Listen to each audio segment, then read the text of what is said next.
Hello and welcome back to Poll for Initiative. Oh, hang on, I'm hearing myself, sorry. Welcome back to Poll for Initiative, the tabletop role-playing stream where the audience influences the story. I, of course, am Ben, or Benjamin, as I'm known on the internet. And with me, I have Seth, otherwise known as Emily Bantu, who'll be serving today as your dungeon master. Go ahead and say hi to everyone, Seth.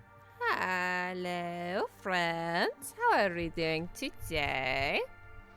Sorry, I was helping Seth troubleshoot their audio stuff at the beginning of the stream. So normal to me. So I don't know what the fuck you guys are hearing. But because of that, I had the stream audio on, so I started hearing myself, and it started doing that speech jammer thing where you hear yourself talking like on a 2-second delay, and you can't talk anymore. I hate that. Worst feeling ever. Hello, friends. How are we doing? I hear you're in the mines. Get out of the mines. Go frolic in a field of sunflowers. That's kind of what this is, except not all the time, because sometimes sad things happen. So if that's what you like to unwind and relax with, stick around. All right. Yeah, no, I mean, it's going to be a really good and fine episode. Nothing bad's going to happen, as usual. There won't be any mines. As per usual. Probably. No mines, probably. None at all. Last time on Poll for Initiative. Damn, right into it. I want to play this fucking game. I'm tired of talking for like 20 minutes. Last time on Poll for Initiative. We had a fun little adventure. You received a letter from Niobe, kind of explaining to you the status of Helena, the night hag that you left in her care. You investigated Lake Melody, threw some rocks at a water nymph, found a shrine to the goddess Nyx. Eyeballs at a water nymph. You found a shrine to the goddess Nyx, one of the fallen gods per the fall, the great war of gods. And so worship of her is sort of frowned upon or forbidden, depending on the part of the world you're in. You then followed a mysterious woman onto a train, accidentally mistaking her for a ghost, which in fact she was there to hunt, and were introduced to our new friend Neve, a tiefling follower of the goddess Nyx. We then found out that the train we were on was a ghost train. Love a ghost train. Definitely love that for all of us. And now we're all ghosts. Yeah, that's what happens when you get on a ghost train. Definitely what happens. You fought a wight who was disguised as the sort of conductor and sort of the only guy on the train. Ghost trains, the ghosts, they don't put a lot of thought into the actual like running the train part of it. They're just like, people will get on. So not a lot of crew. Although he also was really good at playing dead. Yeah. Kind of his whole shtick, kind of. Staying fully carried him to the other room. Kind of like, he's really kind of like he's been doing this for a while, So you had a fun little fight on the train, eventually got it to stop before it could drive you to your doom. And then you and the rest of your party and Neve rode Obi and her sort of spectral phantom steed the rest of the way to Aramor. We left off on you guys sort of cresting the hill and seeing the valley below. However, I think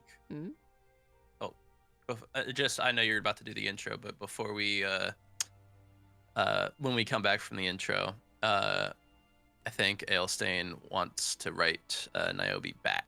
Okay, that's fine. But yeah, We'll get just into that letting you know. after the intro. Just like on the way to the town. Okay, no worries. But before we return to that whence we left, we take a foray into the past. This time to a special memory, one that holds weight in Aelstein's mind and in sort of all that he does, as it is something of great importance. We pan down in the bowels of Dragonhold, not so very long ago.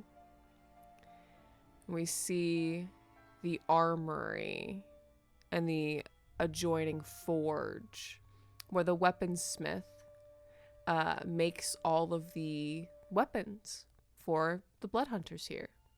They work diligently to create unique pieces that might call to each member who comes to claim it, thus forging a bond between weapon wielder and weapon, as is the sort of niche of the blood hunter. Aelstein, Grayson, and Gale go together to find their soon-to-be bonded weapon in a unique little sort of ritual that is common amongst blood hunters, but is sort of not really common anywhere else, as these are not common weapons. You see the three of you enter into this gigantic forge area. You hear the weaponsmith, her hammer pounding against the anvil as she's in the middle of forging a new weapon. And let us, just for the sake of, just for the sake of it, let us go to Dragonhold. Oh. We're here. Brr. It's cold. Wait. It didn't change. I'm seeing Dragonhold, but Yeah. you're not seeing Dragonhold. I see that. Why is that? Why am I seeing Dragonhold, but you're not? Why is that happening? Transition us to that scene again. I don't know. Hold on. I promise you guys, it is really cold where I'm at. You just can't see it. Brr. You'll see eventually. Brr. It's so cold. Here, I'll do the ambience for you while you figure it out.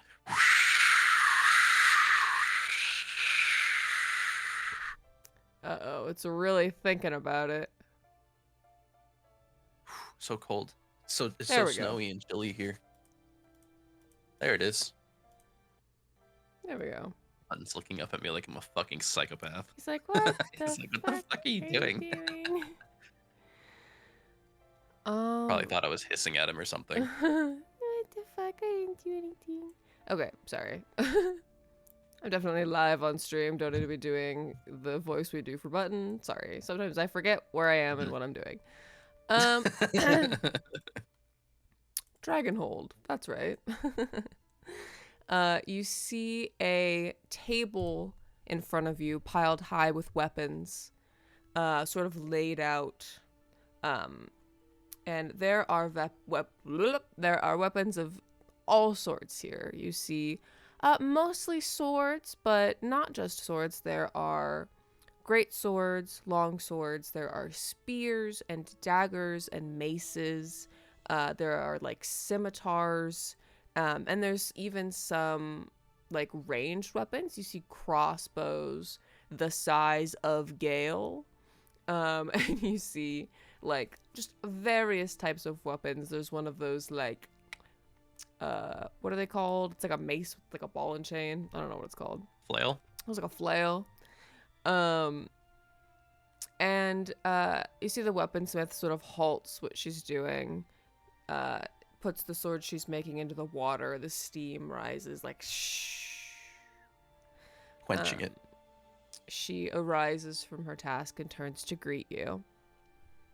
They say, welcome. And you see, like, they sort of gesture around. They say, choose. Or be chosen. Sometimes it helps to close your eyes. To feel the pull of the weapon.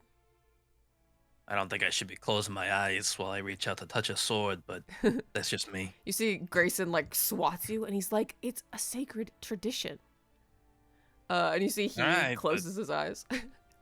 When you lacerate yourself, don't come crying to me. You see Gale kind of looking around, and you see her look up at you out of the corner of her eye, and then look back at the table, and she's really, like, taking in the detail of every single weapon. And, like, you see her trying to mentally parse which weapon is going to be her bonded one instead of, like, trying to feel it. And you see Grayson fully embrace the, like, feeling which one calls to him. Mm-hmm. What is it that Ailstain does to find his weapon? He scans his eyes over the weapons, and he just kind of, like, he's doing that thing when you're at, like a booth at, like, a convention, and, like, your friends are, like, super into the booth, but you're not super into it, so you're kind of just, like, kicking dirt and, like, just kind of browsing, but, like, not super committed to anything. Does he not want a sword? I thought he might be excited to get something that is I think he doesn't, like, see any two swords as all that different. He sees them as tools. I see. So he's like, I kind of already got a sword, and I'm not sure why it's a big deal to get this special sword. You see, after a few moments of Grayson having his eyes closed, you see that he opens his eyes and with a strange sort of clarity reaches forward and picks up a very ornamental long sword. It has a shiny brass blade guard and a bloodstone encrusted hilt. You see he holds the weapon aloft, sort of is like tilting it to catch the light. And you see the weaponsmith nods. And she says, "You have been chosen." And you see he sort of looks at her and looks back at the sword. And he's like, almost like he didn't believe it would work, but he really wanted it to find that whatever he was hoping for did happen. Mm-hmm. And you see he sort of is like, "Thank you." And she like gestures for him to go find like a fucking, what are they called? Sorry, my brain's turned off today. The thing you put the sword Scabbard. in. A scabbard. Thank you. Fuck. Sheath, yes. She kind of motions for him to go find a scabbard that matches the blade, and he sort of wanders off to the other side of the room. You see Gale still just analyzing all of the swords, and you see she looks over at you and she says like, "Which one's yours?" Says, "Are you guys like Grayson, are you fucking with me? Like it what it called out to you? Like actually? Like for real?" You see Grayson kind of he's got like two scabbards in his hand and he's kind of like weighing them. And he says, "Yes, Ailstain. It's the magic of the thing. Just close your eyes. Find your sword." He closes his eyes and like holds his hand over the swords for like a really long time. And then he says, "Ooh, they all feel like swords." Seriously, you guys fucking with me? What's going on here? You see Gale kind of like, she doesn't laugh, but you see the twinkle in her eye that is like She thinks it's kind of funny. Mm-hmm. You don't necessarily think she believes that she'll feel anything. But after a while, she reaches towards a sort of smaller, simpler looking short sword. It has a V-shaped blade guard and a ruby encrusted hilt. You see, she sort of like is hesitant to pick it up, but once she does, she has a firm grip and is certain.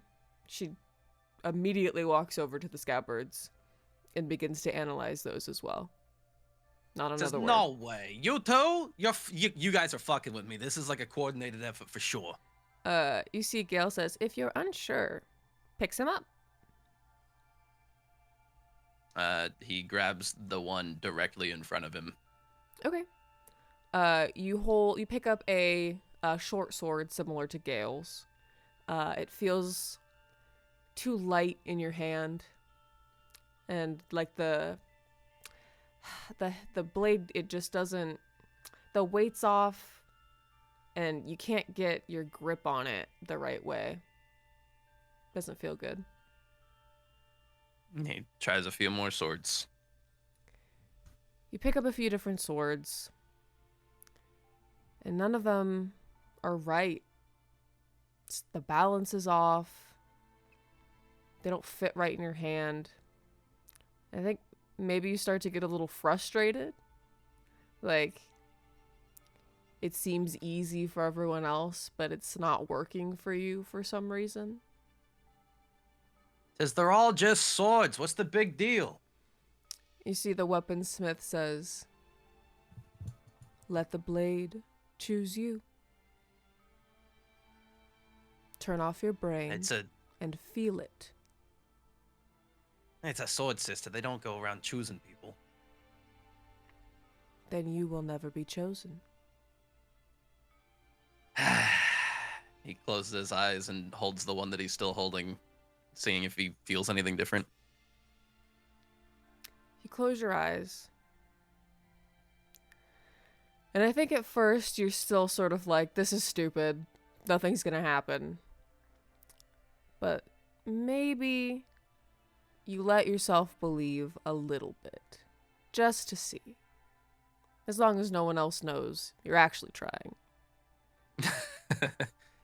He like looks over his shoulder to make sure they're not looking. They're both still looking at their scabbards. The blade Alright. The blade in your hand is dull. Dull? Like, it's sort of like you close your eyes and you envision the room that you're in. And everything is in tones and shades of gray. And then behind you, not to a weapon laid on the table before you, but a locker behind you. Color. A faint purple. A tug at the center of your being. What do you do? All right, what kind of magic bullshit you got in that cabinet over there? You see the weaponsmith turns to look at you. Their eyes go to the weapons locker in the back of the room. Come again?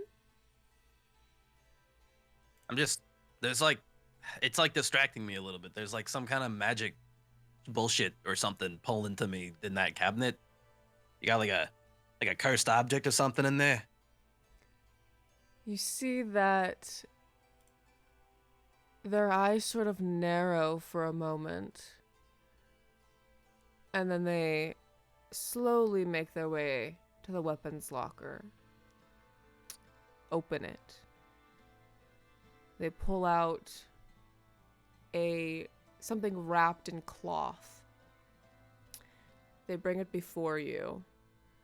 Lay it on the table. Unwrap it. and you see that purple glow that you could see only when your eyes were closed. You see a silver sword, long and heavy, a great sword, with an obsidian hilt in the shape of a dragon, amethyst eyes, and an amethyst pommel. It calls to you.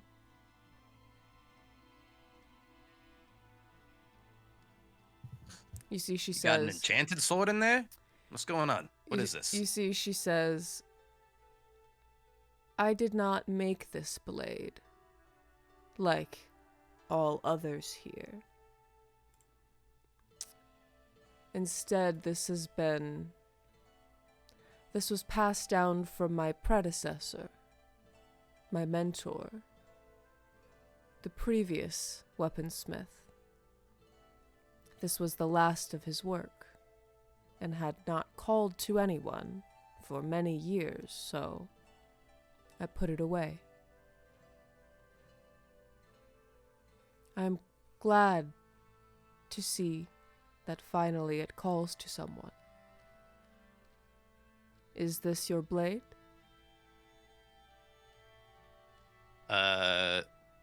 He wordlessly grabs it and picks it up. It sings in your hand. It feels like it was made. Sorry. It feels like it was made for you. Perfect weight distribution, the balance, perfect. You swing it around and it's heavy, but it is like the right kind it's of just heft. right. Yes, exactly. And you look up and you see Grayson looking at you with kind of like a smirk, like, I told you. Says, yeah, I guess this one will do. You see Gale says, it is a fitting weapon. You have chosen well.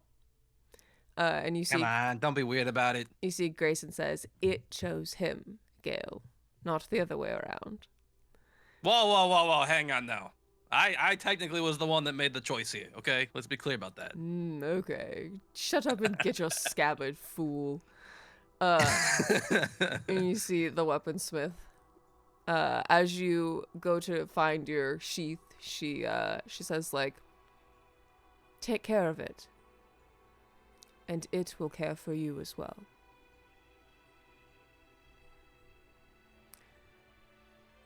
And we leave this memory. I think, if with your permission, I think it'd be cool to have like a visual to envision here, right? He's got like we zoom in on the sword in this memory, and like the background. Imagine like the background around it like fades away into the present day, but the sword stays there, and now the sword's like on his back, where we are. I don't know. That's just a cool visual. Yeah. We fade in. We see Ailstain and Ambrose riding on Obi. Neve and Kaz next to you. The two of your horses slowly beginning to crest the hill towards the city of Armor. What is the letter that you write to Niobe? Who was on the back of my horse again? Ambrose. Gotcha. Okay. Yeah, I think while they're riding out from where the train was to town, he's just kind of like penning a letter really quickly to send out before they get there. And he sent it to Niobe, and the letter says, so the previous letter was the one where she was like, hang on, I have it here. I think. Maybe I don't. Hang on. I have it if you need it. I'm consulting my notes. They're here. It's here somewhere. I swear. I promise. I have it. Hold on. Nobody do anything. Do you Nobody do anything. Send it to you? I have it in my notes because I was looking at it while I wrote his letter back. Hang on, I have it in here. I have it in here. I have it in here. Hang on. Okay. Hang on. All right. Oh. Okay. Nobody do anything. Nobody do anything. Hang on. You see that as you're sort of you guys are going kind of slow as the sun is just beginning to rise in the horizon, giving you enough light to begin to write. You see Neve and Kaz kind of making quiet conversation on the horse next to you, and you see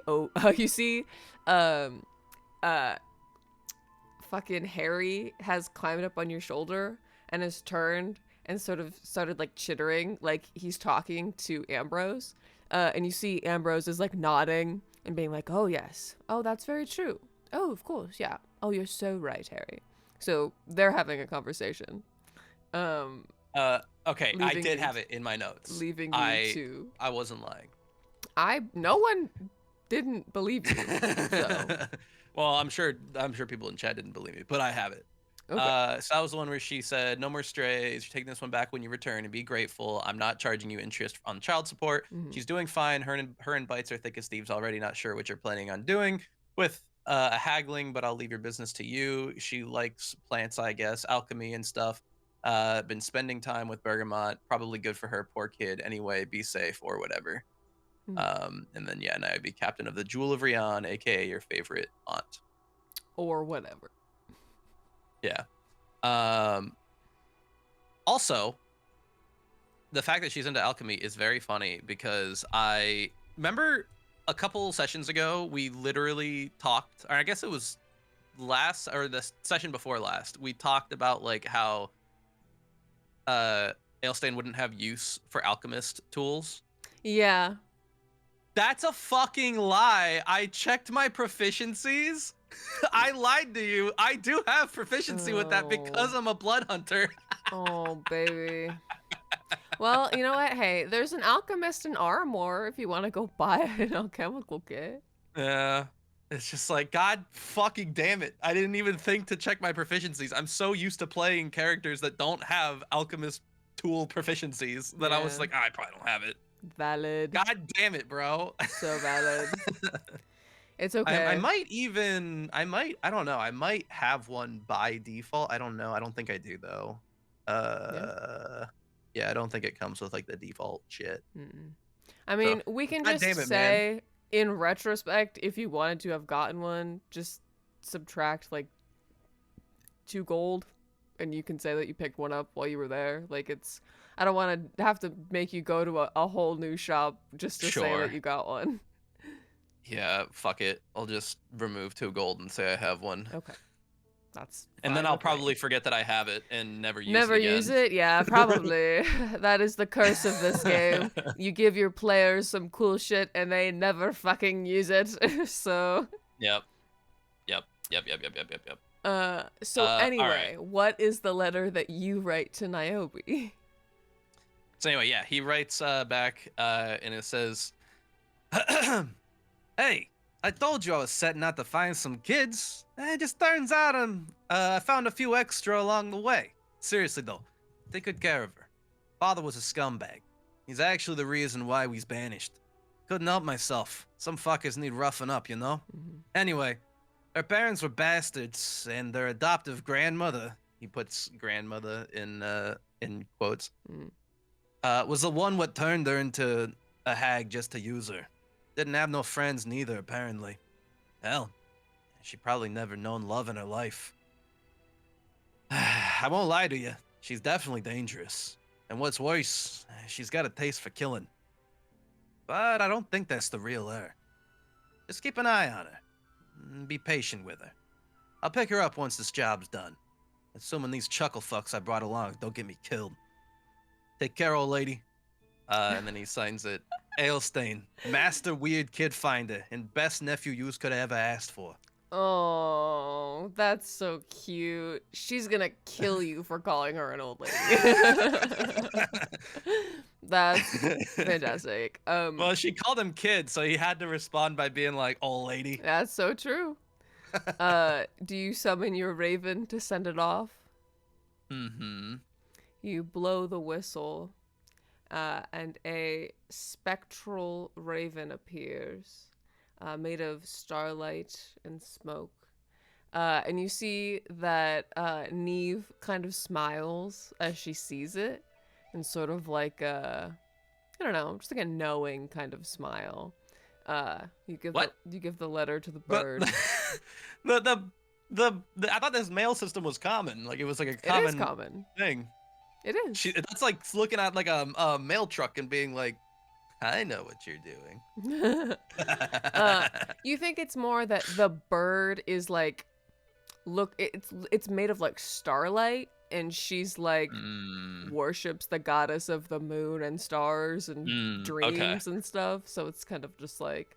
Thought she was being sus of him writing a letter. No, it's more about the bird and not about the letter. I know what you're doing, being literate. You know can't how to fool read. me. You give the bird the letter. It happily takes it from you and alights into the sky and disappears off into the horizon. And you see as the bird disappears, you see it passes another one on its way. And you see that bird comes and plops right down on Obi's head. Sort of just like pops. God damn. Can't stop getting lettuce. And you see this bird has a letter and a little pouch. Oh. I take the letter and the pouch. Okay. You take the items from the bird, and you see it goes, "Meow." And it hops. Sort of looks expectantly at you. I don't know, do I have something fucking stupid I can give him? Birds like trinkets. I don't know. I give him like a paperclip or something. Okay, you pull out like a little paperclip, and he goes, "Meow," and takes it and disappears. You see Amber says, they like little treats. You see the letter has your name on it. And there's a little pouch. What do you look at first? The letter. What if the letter just says like, whatever you do, don't open this pouch? That'd be so fucked up. That'd be really funny though. Thank God I read it in this order. You you open the letter, and at first, it appears to be a letter, that is sort of detailing like, just sort of like it doesn't make a lot of sense. It is like you're reading the words and it's like this is gibberish, and then the words sort of like shift and shimmer, and you see the words sort of rearrange themselves into a letter.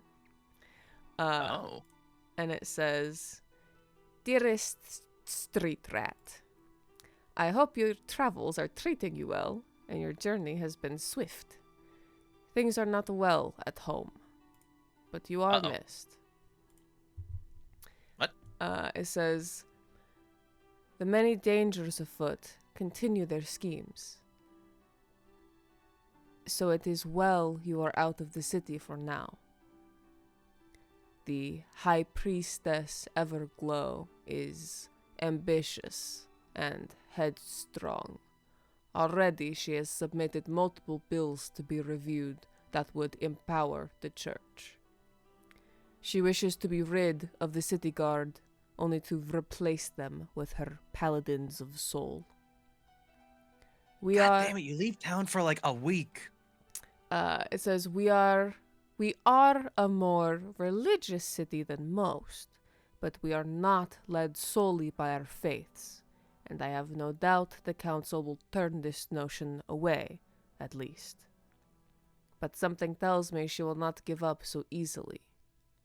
People like her never do. But have faith that at least when the government is slow, sometimes is for good reason. Be well, my friend. I only hope that when you complete your mission, the home you've returned to will be a familiar one. All my love, Cyrus. P.S. I found this in the armory. No one will miss it, and I think you will put it to good use. Uh-oh. Uh-oh. He opens the pouch. What did Uncle Cyrus get me?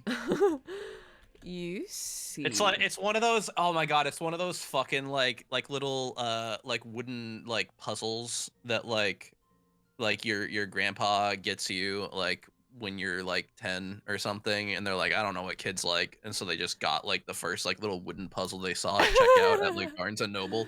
Absolutely. You're just like, thanks, Grandpa. This is gonna be so much fun. You open the pouch, and it's a bunch of leather straps. And Cyrus, whoa! You're sort of like turning it around, look at it, and you're like, oh, this is like a horse's harness. And you see Ambrose kind of leans around you, and he says, "That is magical. Let me see that." That is not his accent. He says, "That's magical. Let me see that." Sorry, I get stuck in that stupid Cyrus accent. You know, so it says, all right, but don't fucking put it on, okay? He says, shut the fuck up. He sort of like smacks you in the back of the head. He says, not the time or the place for leather straps, okay? That's all I'm saying. He says, what I do in my free time is none of your business. Yeah, just remember, this ain't your free time. You see that he casts a spell on it. And he says, oh, that's actually quite useful. Let me send you what it does. It makes Obi incredibly powerful. He is god of horses. God of horses. Do you want me to read it out? Yeah. Or Harness of Beasts Refuse. Wondrous item. Rare. These enchanted leather straps can be adjusted to form a harness for a large, medium, or small animal. The harness only functions if worn by a beast with an intelligence of 3 or less. I can't remember what horse intelligence is. It's low. It is okay. You're like, Obi's dumb as bricks, bro. It is non-functional otherwise. If you speak the command word within 60 feet of the harness, it transports the beast and all items it carries to a peaceful pocket dimension. I see. You're trying to keep us from having to think about Obi all the time. I don't know what you're talking about. The beast enters the pocket dimension in a state of suspended animation. It is unconscious, does not need food or air, and doesn't age. There is no maximum duration on the suspended animation. It persists until the command word is repeated. The harness is removed, or the creature drops to 0 hit points. How would he drop to 0 hit points in the pocket dimension? After the harness has been used to send or recall an animal to or from the pocket dimension, it can't do so again for 10 minutes. Damn, we have a horse safe. That's right. You see, Amber says, oh, you see, he sort of like pats Obi, and he's like, oh, that's really useful, actually. Having a horse while traveling somewhere, to another plane of existence or wherever we might be going, it's probably useful to not just leave Obi somewhere. Yeah, I'm gonna be honest with you. I was not sure what the stable costs were gonna look like. So yeah, this sounds really useful. He says, well, I have no idea how long we are going to be at the Revelia, so truly... Maybe we'll be there for like 2 days, but like it'll be like 2 years for everyone else, you know what I mean? Right, yeah. Time, I'm assuming time doesn't work the same there. I mean, how could it? Pocket dimensions, the time is never the same. It's kind of like a thing with them, So is it basically for Obi, is it just like the command word is spoken, and since he's in suspended animation, for him, it's kind of like when Lise was transported through time. Like he just like is just like pop, he's like in a new place. Yeah, basically. It's like, whoa, my dad's teleporting me. Yeah, basically. But he doesn't get like teleportation sickness or anything. It's kind of like, I'm taking a nap, and then you kind of wake up like, oh, I'm somewhere else now. Except he's not even taking a nap. He's in suspended animation. So it's literally like blink of an eye. He's somewhere else now. Yeah. Obi lived. Like, all right. Obi's gonna live a really fun life. I'm gonna have to make sure to calm him down when we summon him back. Holy shit. That's gotta be startling. You don't know. It sounds like a very peaceful and calming pocket dimension. He's getting a spa treatment. He's getting rest. Oh, it's a horse spa. Yeah, oh, they're definitely. Like, they're doing his hooves. Definitely, yeah. He's gonna come out feeling great.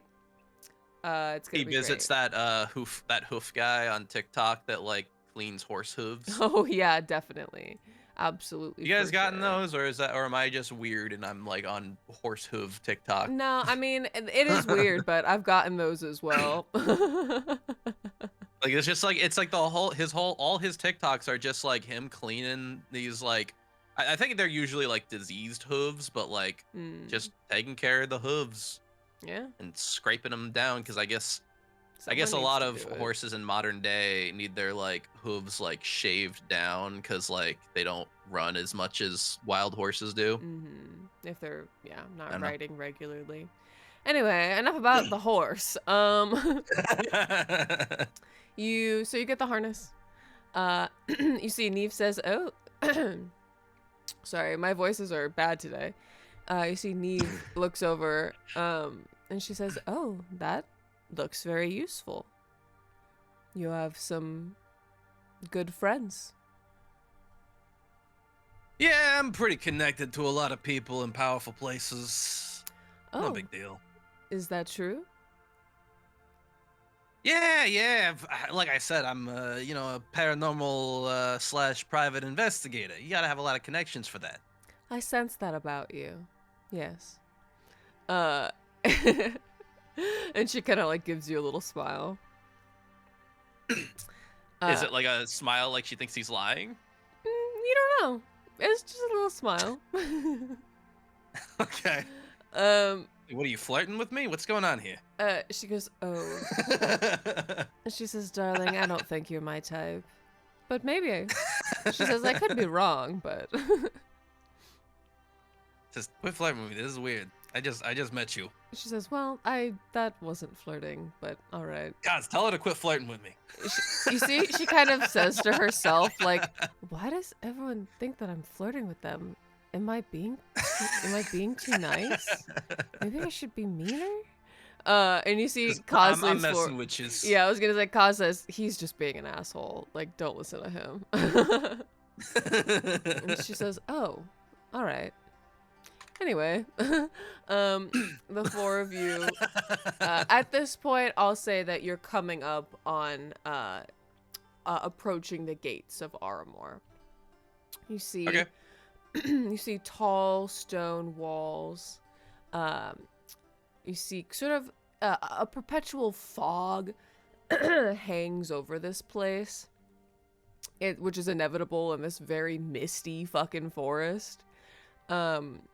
You see, the trees are so tall, they like swallow the buildings almost.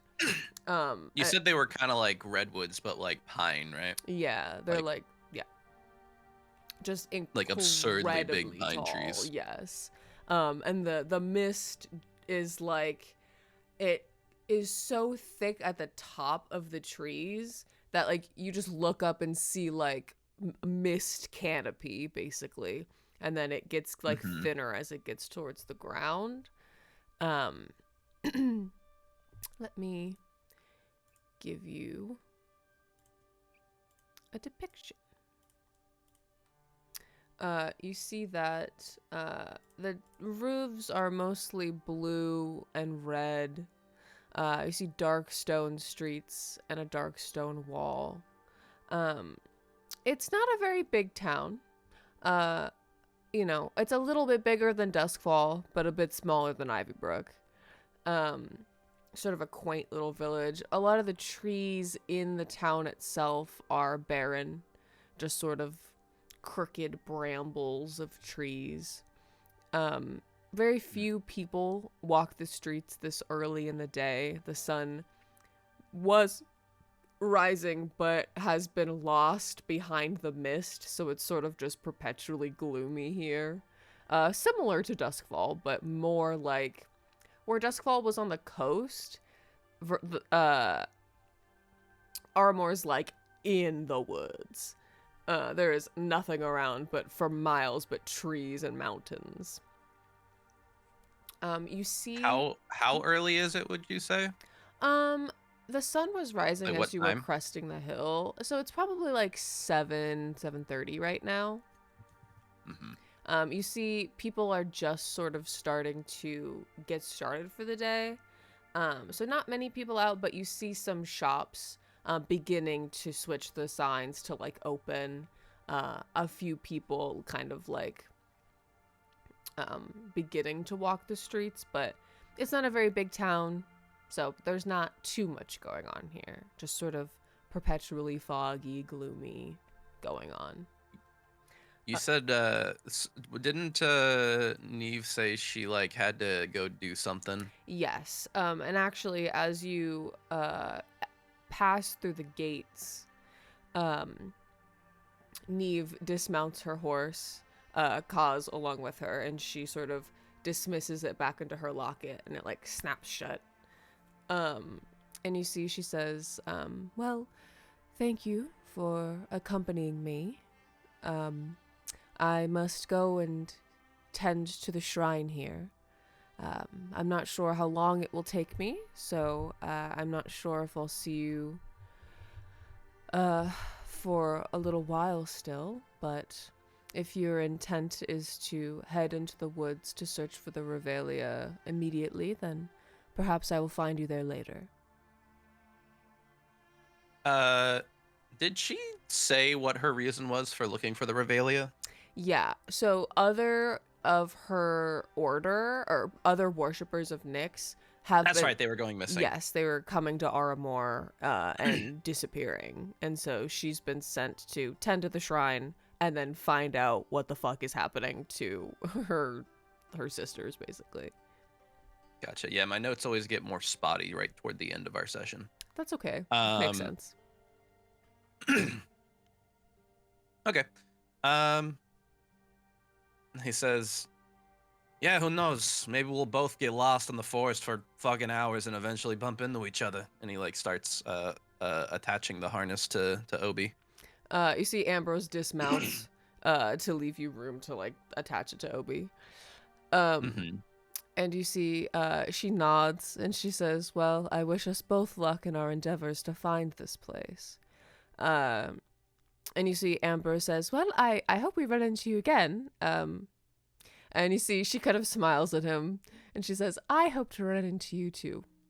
And you see that her and Kaz kind of share a look, and Kaz just kind of like nods at her in his way of goodbye. She bids you all adieu, and like a true follower of the night, she disappears into a darkened alleyway and is gone. Are there any taverns open right now? I know it's really early morning, but Yeah. You head towards you head down a couple streets. Some taverns here never truly close.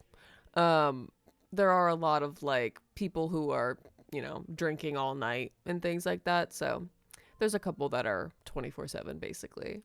You come to one, and it has the carving of an owl on the sort of above the door. And it's called the Owl's Wing. It's a sort of ramshackle building. But it's one of the nicer. It looks a little more upkept than some of the other buildings in the area. And there's not too much noise coming from the inside, but it seems to be open. Okay. Also, Does this harness have? God, my fucking throat is so scratchy right now for some reason. You're fine. Does this harness like already have a magic word, or do I need to set one? You set one, so you can come up with the word.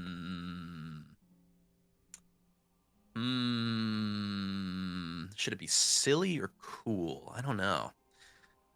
See, Obi kind of like stamps his foot a little bit. Like, he doesn't love that you're putting a harness on him, but he's like kind of getting used to it. I give him a carrot, so he associates carrots with the harness. No. Oh, he eats it right up. He's like, okay. He says, he starts patting Obi's nose, and he says, "What do you think the magic word should be, buddy?" Well, I can't pronounce that. I don't speak horse. It's pretty good. I'll give you that. You see Harry is like putting his paw on your face and kind of like chittering in your ear and kind of like trying to get your attention. Well, what is it, buddy? He's runs down to your bag and is like trying to get into your pouch. Huh? Mm-hmm. The pouch that the harness came in? No, just your pouch. What? Like your What pouch? Your like bag of holding. Oh no. He says, "You'll die in there, buddy." Absolutely not. He's really mad you won't let him in. He says, "You keep trying to get in, you're not getting any treats, okay?" He gets really upset and like burrows into your sleeve in like a place that is like uncomfortable, but he won't move. I think he rolls up his sleeve and pulls him out, and he like holds up the bag to his face. He says, "Don't know. This is the one spot that is completely off limits, okay?" You see, he just sort of like he like dead weights you, where he's just like he's not trying to get away, but he's making himself very heavy. He like mimes, like he like drops his head and like sticks out his tongue and like crosses his eyes to like indicate death and shakes the pouch. You see Harry closes his eyes and sticks his tongue out. Oh my god, Harry! Rude! You see Ambrose is going, he is sassing you. All right, it's a timeout. Go to timeout, young man. Where's timeout? Back in my cowl. Okay, great. You should put him back in there. He's not happy about it. You hear him like grumbling and kind of rooting around in there, but he stops trying to get in the bag. Once he eventually settles down, I give him one treat. Okay. He is like mad at you, so he initially doesn't want it, but then if you try to take it away, he like snatches it. Mm-hmm. You see, Kaz says for he's getting entitled. those who don't know, bags of holding cannot hold living creatures because there's like no air or atmosphere, so like you will fucking die if you go into a bag of holding. Mm-hmm. You see, Kaz is like, he's getting entitled. He says, "Nah, he's always been like this. He's a little bastard. Oh, okay. I love him though. He's perfect for you. Best of friends. Hey, what's that supposed to mean?" You know what it means. I am wounded. You get the harness on Obi, and he sort of settles into it. And you manage to tie him up outside the tavern. Or well, I guess you don't need to. But Yeah, you stop outside the tavern. I gently, Ailsane gently pats Obi's nose, and he says, "All right, Obi, your surroundings are going to very suddenly change, okay? I know you don't understand what I'm saying, but like, just be calm. It's okay. Everything's okay." He blinks his very large brown eye at you. And he says, "Poof." It's poof. Yeah. Okay, all right. You say poof with intent, and Obi disappears. And you see Kaz says, "Oh, That's impressive. And you see Ambrose is Yeah, like, it's a that magic trick. is impressive. Yeah, it's a little magic trick I picked up. He like pretends Okay. like they aren't just see him Yeah. get the. Ambrose is like, if you say so, buddy. What are we doing at this tavern? Did you need something? He says, listen, we're about to maybe be walking to our certain dooms here. Mm-hmm. What do you say we grab a quick drink on me? Oh, that's very kind of you. And you see Kaz is already walking in the door. Okay. He goes into, and I think he specifically looks for a table that's like secluded away from like anyone else that might be in here this early, just like so they can have some privacy to talk. Okay. I'll switch us to a tavern scene. You see that the Oh my God, we're back in This Dandelion's is the Tavern. only tavern scene that I have, all right? I know. Just every tavern messing looks with like you. this. To be fair, there's not a lot of difference in the way taverns look generally in fantasy. Yeah, valid. You see that you enter this, however gloomy it was outside, it's still pretty dark in here. The only lights are the, whatever sun is making its way through the fog, and then the candles in the fireplace that are lit through this place. You see, a man kind of, lumberjack in shape, kind of cleaning a mug behind the counter, and you see he kind of nods to you as you walk in. And it's pretty empty in here. There's a few patrons. There's like two guys playing a card game in the corner, and there's a guy like absolutely shit-faced, like drinks all over the table, and he's like passed out. Nice. He looks at them and he says, "What are you drinking?" You see, Kaz says anything. And you see Amber says, do they have tea? He says, "Kaz, have you never been to a tavern before?" You mean Ambrose? Or Ambrose? Yeah. And you see Ambrose says, yes. The tavern in Rion across from my home makes a lovely Earl Grey. That's a bistro. That's not. I don't know that I would call that a tavern.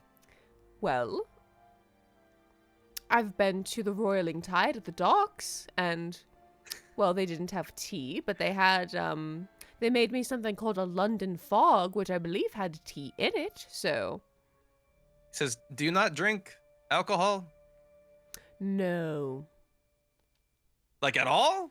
No, it's gross. Is this like a okay? It's just like a you don't like how it tastes thing." Yeah, I've never had it. Listen, I've tried. It's not that I don't, like, you know, I've tried. It all tastes bad. He looks at the tavern keeping and says, "Give me the fruitiest cocktail you got. I'm talking. I want all syrups, sugars, like everything you got."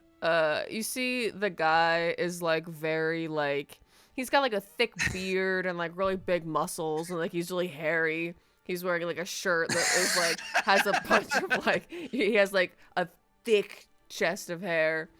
And you see, he just sort of goes, and you see he pulls out a tiny little glass. And you see him put some like different berries in a mortar and pestle and just start like grinding them up with like sugar. And he essentially makes like a smoothie and like pours it into this like dainty little glass. And like There's no alcohol whatsoever. no, he Oh, boo. he, We got to get Ambrose shit-faced one of these days. you see, completely stone face, he puts a little umbrella in it and scoots it across. And you see Ambrose goes, this looks lovely. Thank you so much. And you see he just goes, And then he says, "And 2 whiskeys if you don't mind." You see he pulls out 2 whiskey glasses. And you see that he motions to, he has a honey whiskey and a sort of spicy whiskey. and is like sort of motioning between the two. I don't know. You surprised me. Which one do you think's better? Dealer's choice. He picks up the honey whiskey, and pours you both, like a thumbs cup. Scoots them to you. Okay. And then he sort of like expectantly is like, you know. How much does it cost? Like, do they have like any kind of prices for the posted? yeah, give him like a gold for the 3 drinks. I give him 2 gold. I'm gonna tip him. Oh. You see that he you give him an extra gold, and you see he kind of like you see the very corner of his mouth kind of like and he puts 2 umbrellas in your drink. Hey, thanks, buddy. Listen. I'll be back. I'm sure. You see he nods. And he leads them back to the table, and as he's leading them, he like says over his shoulder, he's like, "It's always good to get on the bartender's good side, okay? And that's tip number 1 about taverns. You want to get good drinks, you want to get strong drinks, tip well." You see Kaz says, "You don't have to tell me." And Amber says, "Well, that's generally the sort of, customer service of it all. You just be nice to someone and good things will happen." Oh, tavern keeps especially, though, is the thing. Oh, okay. I'll keep that in mind. And as they sit down, he says, "All right, fellas. Brass tacks here. Be honest with me. I ain't gonna be upset. Have I offended you two at some point during our adventure here? Honestly, I will not be upset if you say yes." You see Ambrose says, "Constantly." And Kaz, like, knocks back his drink, sets it on the table, and he says, "Yeah, I think you insult us, like, a couple times a day at least." Says, "I mean genuinely offended. Like, actually upset shoes." You see Ambrose says, "Oh, no. Why? Have we upset you?" Uh-oh. Says, Kaz, I think I hurt his feelings. Oh, God, I knew this was going to happen. Fuck. And you see he's like anxiously sipping on his smoothie. And you see Kaz is like, "Yeah, you probably did something to piss him off." He says, "'Cause look, I get it. I have I can be grating sometimes, especially to people who don't know me all that well. So, I just want to say I apologize if I've upset yous at any point, okay? But we are heading into the hornet's nest here, okay? Mm-hmm. I need yous to start following my lead, okay? Mm-hmm.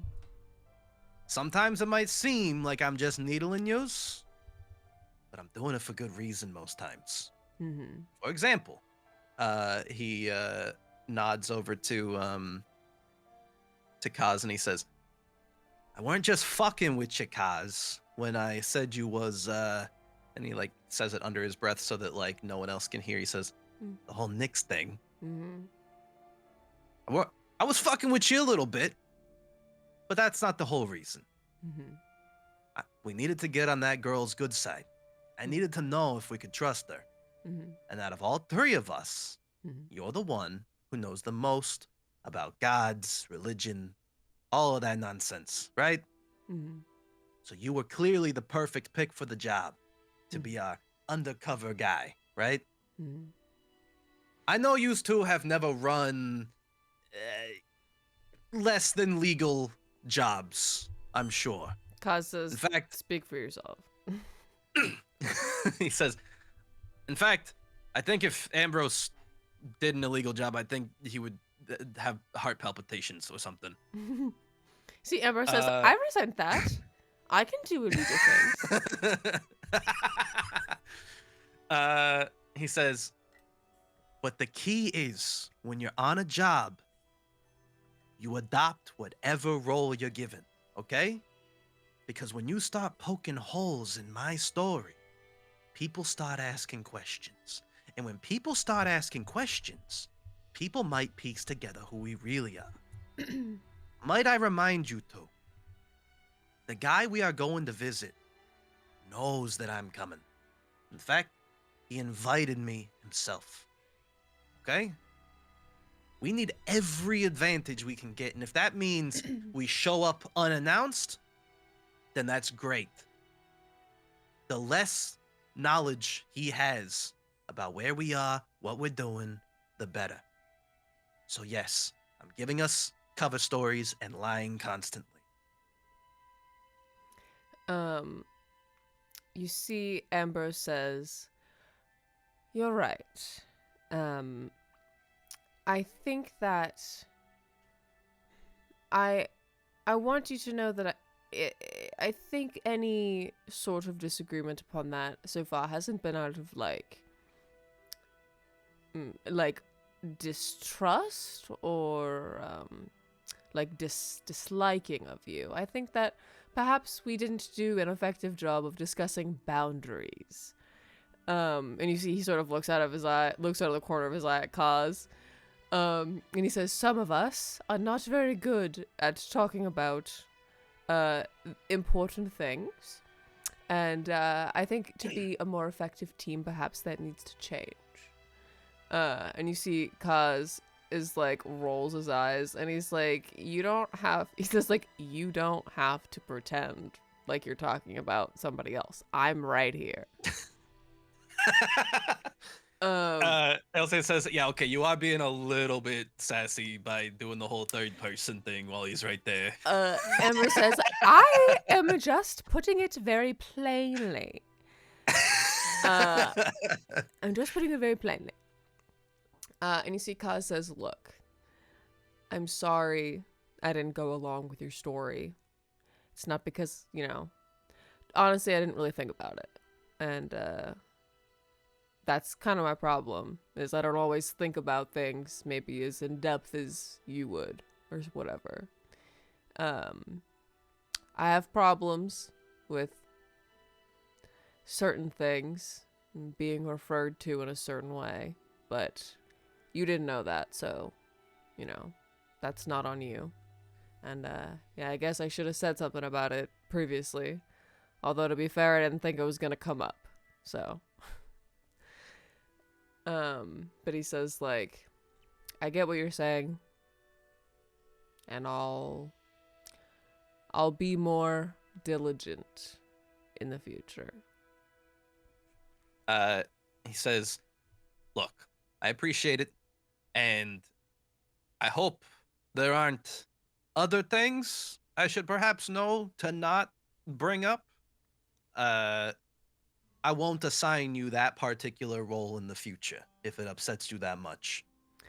You see, he says, like, "It's not that it upsets me. I really don't care. It's just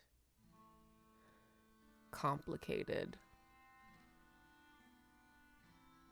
Says, "Well, we gotta uncomplicate it real goddamn quick if we're gonna be taking on secret identities. And I might potentially give you a bad identity again or something."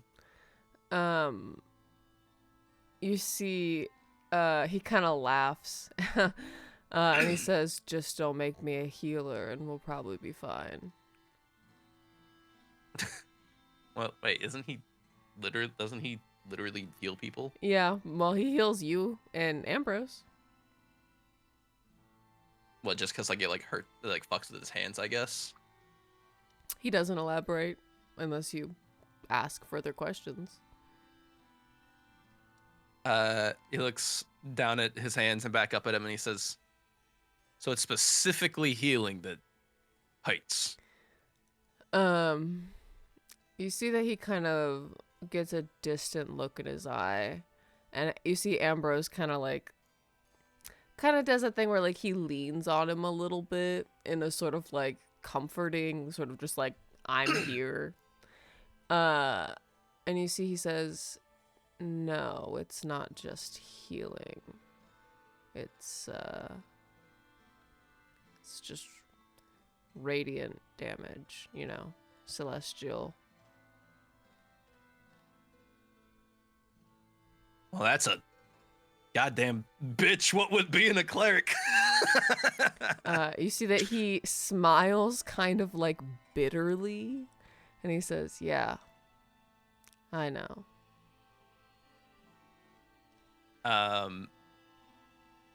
He takes another drink and he says, "Look, I ain't expecting yous to be on the ball the whole time or nothing, or like know what calls to make or whatnot. I'm just hoping you twos can take on the roles that you need to when you need to. Look, lying's my whole fucking thing. I don't I don't know if you've noticed, but I've done this a few times before. Deception is like his highest stat. One of the two things that Ailstain, the three things that Ailstain is best at is lying, insight, and being stealthy. And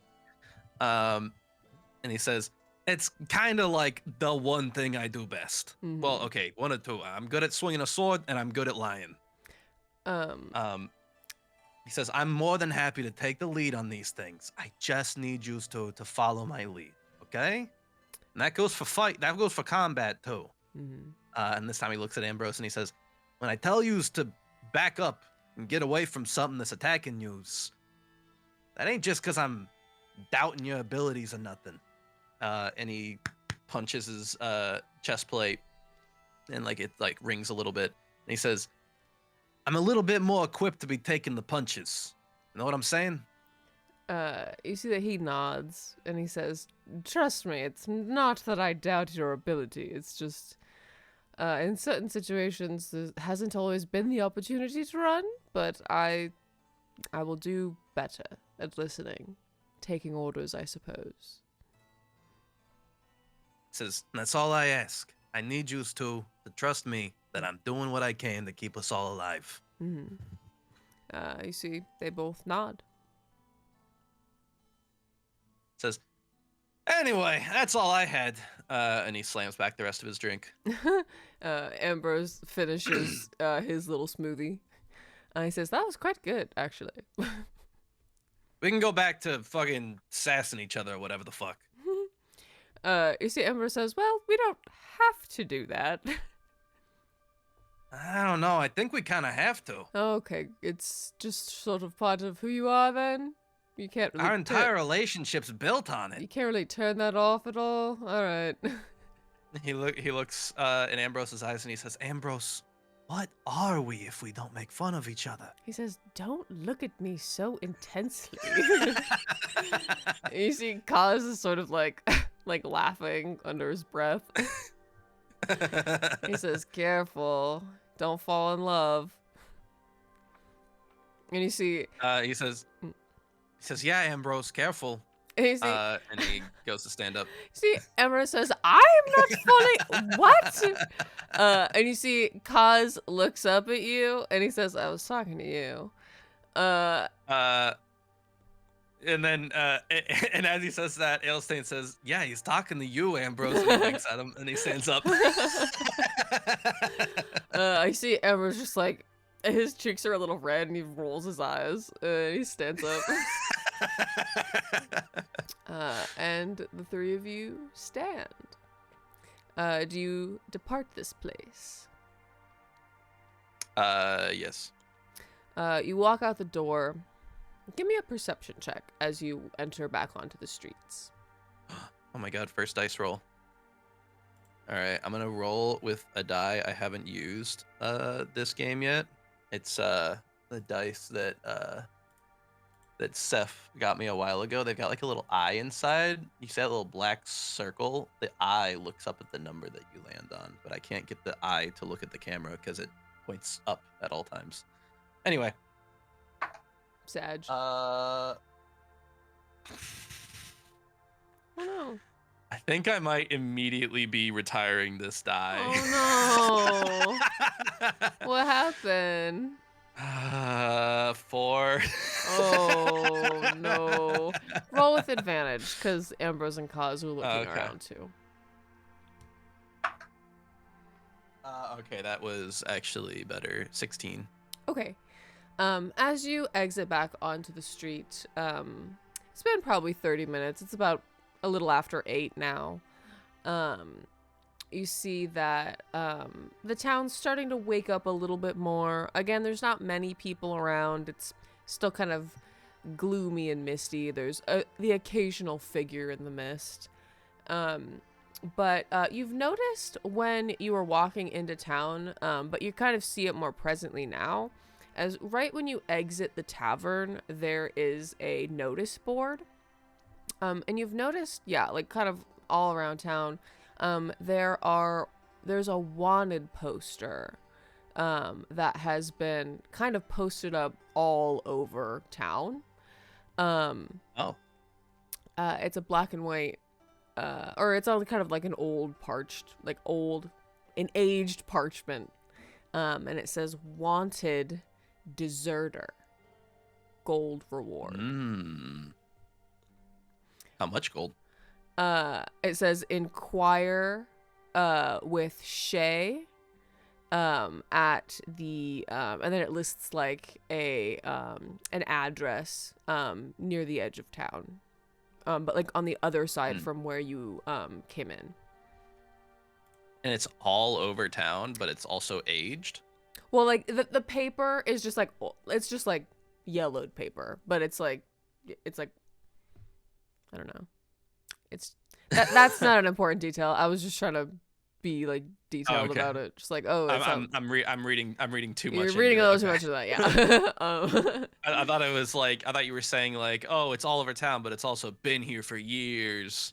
No, just like yeah, they're just kind of everywhere. You like notice them. You see Kaz says, "Damn, they really want that guy found."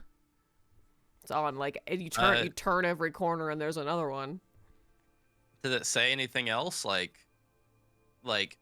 where to look for him or what? Last scene? Yeah. So you approach that was just what you saw from like far away. But if you like go and approach the wanted poster, it says wanted deserter, and it says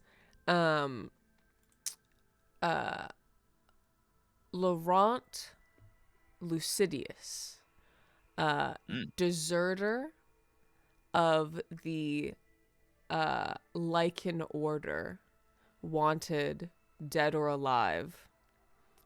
Inquire with Shay at this address. Can you spell that name? Laurant is the first name. Laurant. Laurent Lucidius. Lucidious. Yes. Nice. Okay. Laurent Lucidius. And it says like last seen in the woods north of town. And then it says like, what exactly was he wanted for again? Just deserting? It says deserter of the Lycan order. The Lycan order of blood hunters, perhaps? Give me a history check with advantage. For those of you who don't know, the Lycan order is an order I could have chosen for Ailstain.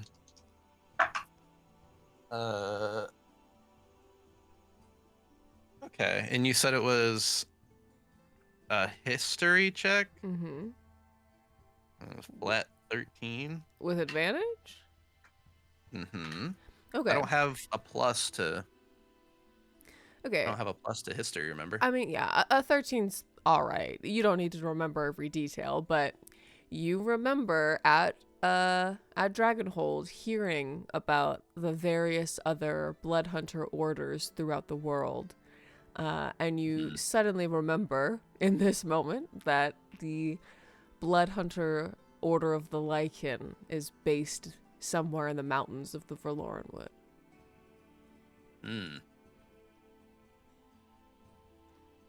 Okay. The poster also claims that he is armed and dangerous.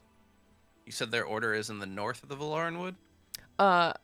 In the mountains of the Verlorenwood.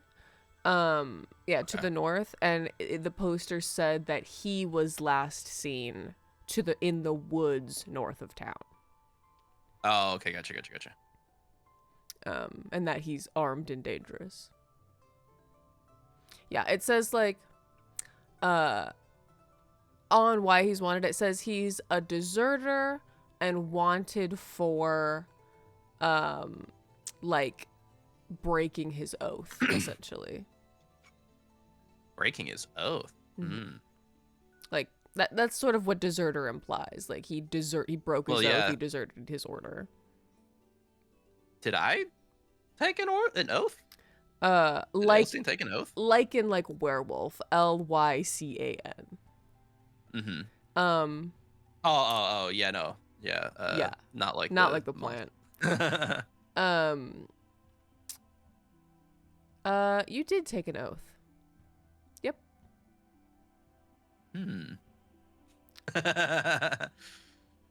I just don't think we've been over that. Well, it's gonna come up sometime soon. Maybe. Okay. He kind of skims over it, and was the woods north of town, is that roughly where people were expecting to find the Revelia? Like, I know it was in the woods outside of Aramore, but I don't know which. There was no specification because you need a ticket to find it, and so no one knows where to find it without one. So you just know it's in the woods somewhere around here, and I wouldn't happen to know the oath that the Lycan order takes, would I? I'm assuming that's probably what I would have known if I rolled higher. On a 13, no, you don't know. God damn it. Fucking didn't think I would need that stat too. Let me see if just on a whim, let me see if Ambrose, because Ambrose got good history. Let's see if maybe he. Why would he know? Well, Ambrose, you a blood hunter? No, he's the historian advisor, and blood hunters are kind of a big like thing in Kala, and he just knows a lot of stuff about a lot of stuff. So like, it's possible that he knows a little bit about everything. You know.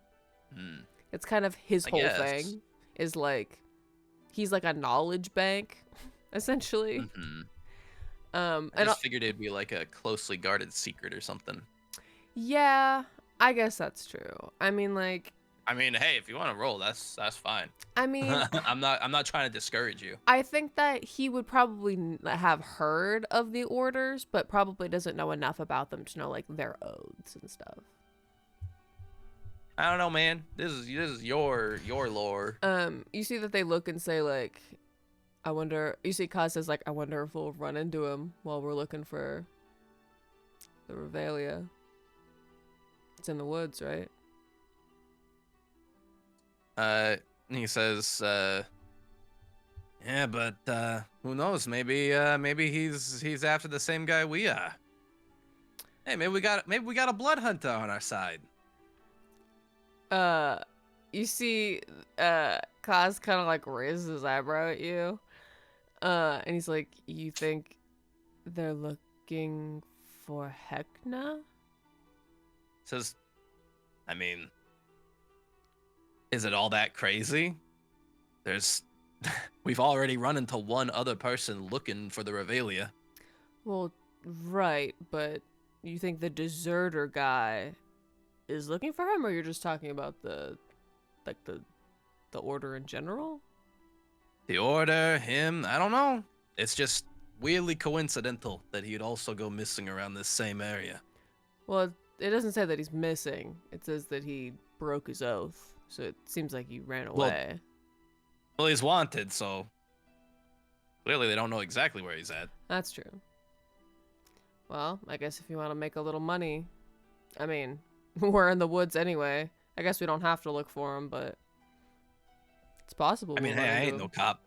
And you see Kaz nods. He says, "Yeah, that's fair." Unlike somebody. You see, Amber says, "Shut the fuck up." He smacks you on the head.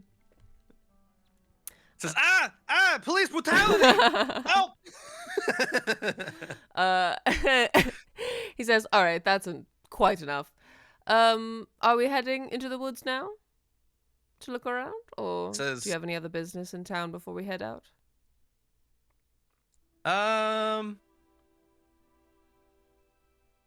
It said to inquire within, right? Yeah, there's an address near the north gate that it says to inquire with Shay. I mean, it wouldn't like hurt to inquire with Shay, I don't think. It's on the way. It's literally in the direction you're going. Okay. Then we will inquire within with Shay. Okay. We will inquire on the way with Shay. You take the poster down and carry it with you. And you follow the streets are kind of winding in this place. It's a little bit like confusing to get around at first. But you make your way to a little house set near the entrance to the north gate. It's kind of ramshackle. It doesn't look very big, but there's a light on inside. You knock on the door? Sure. You see that you knock on the door, and you hear like some furniture move around on the inside. You see a guy open the door he's kind of medium build. He's wearing like leather armor with kind of like a pauldron. And he's got like a big scar down the side of his face. He's got like matted, kind of like messy brown hair and like kind of deep set brown eyes. I assume. Yeah, he opened the door. Big, kind of tough guy, looks really gruff, got a lot of scars. It like cuts through his eye, so one eye is like kind of like gray. He says, "Can I help you?" Says, "Yeah, I'm looking for Shay. I was curious about this posting you got up around town. You got a lot of them, hard to miss." He goes, yeah. And he sort of like looks at the three of you. And he goes, all right. And you see he like nods his head for you to follow him inside. Okay. You see Kaz is kind of like wary of the situation, but he's being nonchalant about it, but he's like looking around. Mm-hmm. And you see Amber says, does it seem like we're about to be fucking like kidnapped or no, something? No, Kaz is just kind of very like, he's just kind of very suspicious. Like he's always keeping an eye out, essentially. He's like a fucking squirrel. Always on high alert. And then you see Ember says, "Oh well, he was nice." You follow you in. Yeah, you enter into this really dim, really small kind of living situation. It's really bare bones in here. There's like a table, some chairs.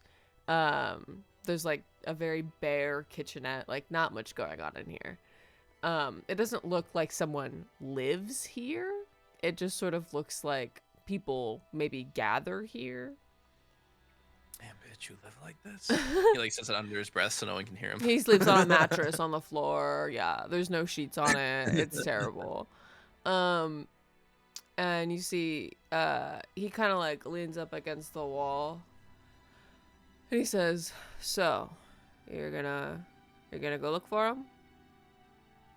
Says, "I don't know yet. It said to inquire within, so I was curious." Yeah, you see, he kind of says like, "Yeah, Laurent, he bastard. I don't know how much you know about blood hunters, but we all make an oath, and that oath is law, especially to Lycans. We're a pack, you know, a family or whatever." Fucking furries. No, he doesn't say it out loud. He thinks that in his head. Furries don't exist in this world. Shut up. No, they do. And they're Lycans. And you see, he says like he broke his oath, turned his back on all of us, and he ran away. We had to clean up his mess, finish his job for him. And so now he's wanted. Bring him back to me, dead or alive. I'll give you 500 gold. Damn, dead or alive? Holy shit.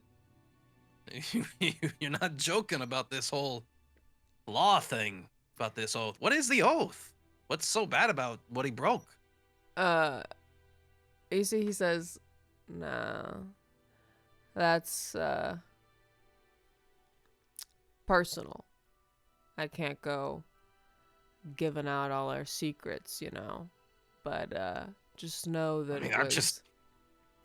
I'm just curious because you're asking me to kill a guy over it. Holy shit. He says, you don't want the bounty, don't take it. I'll give it to someone else well, who I never doesn't said have I a don't want problem. the bounty. It's just holy shit. Okay, all right. Tight-lipped. He says he went on a mission. He didn't complete it. He broke his oath and he ran away like a coward. So now you bring him back to me so we can deal with him, or you kill him and you bring me his corpse. Either way, 500 gold. All right. You got any more information about like what it was he was doing when he was last seen? What he was like? Anything more I can work with? Says, well, we've been searching for him for a few days now. He, you see, he kind of like cracks his neck, and he says, we think that he's got a little hideaway somewhere in the woods, but we haven't been able to find it, so I don't know if it's magically warded or if he's got some other shit going on there. But, Northwoods. So you're saying he fled into the woods and vanished? Well, more or less. He like subtly looks over at Kaz with like a "see, I fucking told you" look on his face, and then looks back. You see Kaz just kind of like raises his eyebrows like, we'll see. And he says, okay. He talked to anyone before going out there? Did anything else? He says like, yeah, I mean, he got a job. He had a contract. He botched it. And he ran away. The details of that aren't important. What matters is... Well, I mean, it could be. I mean, depending on what botched it means, was like he wounded, was... Like, I'm saying like any little detail could help me find this guy, you know? Give me a persuasion check. Okay.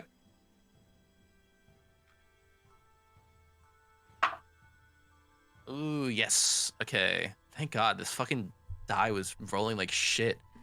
You said persuasion 19. Okay. You see that he kind of squints at you, and then he says, all right, well, I don't see why it matters, but he had a contract to clean out a vampire den in the mountainside. Big castle full of them. They're catching people.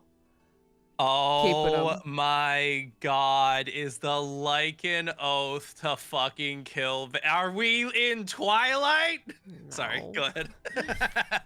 And you see, he says like, he didn't kill all of them. And he ran away.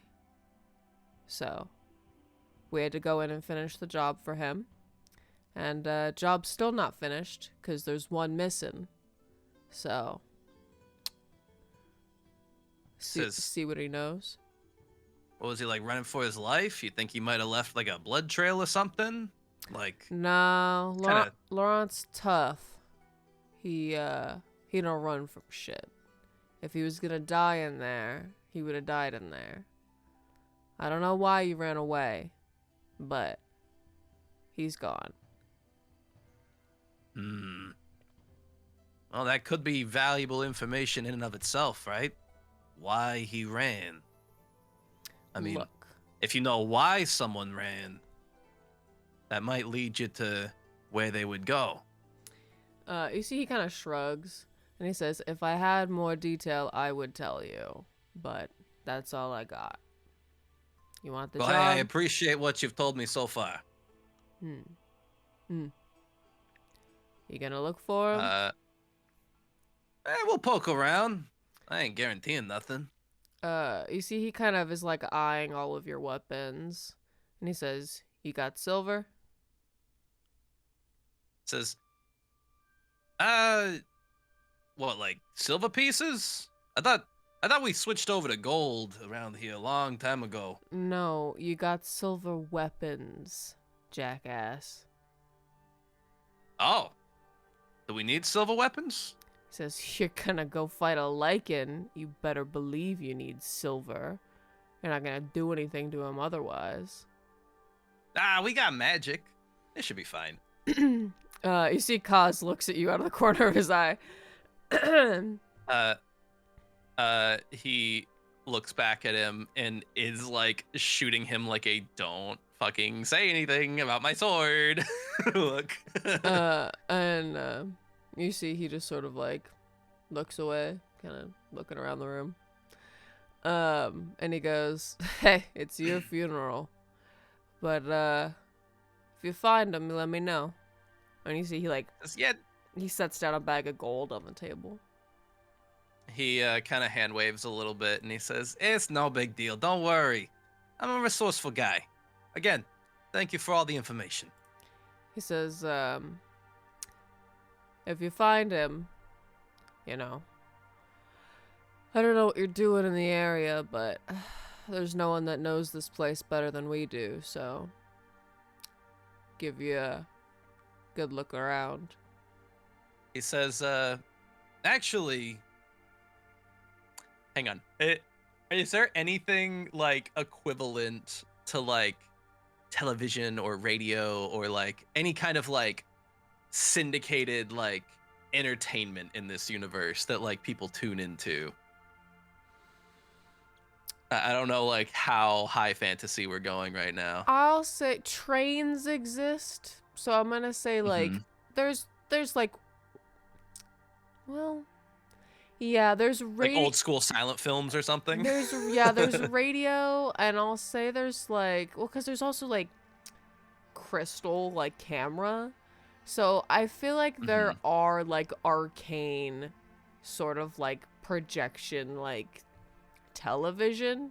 I'll say that it's not like only, I feel like only like rich people like have access to stuff like that, unless it's like radio. But it does exist. Okay. So most people tune into radio. Yeah.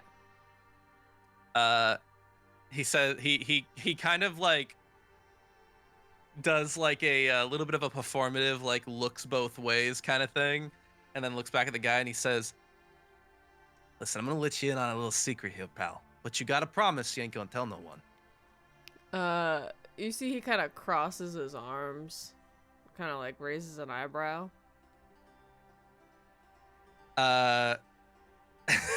He says, you listen to a lot of radio, pal?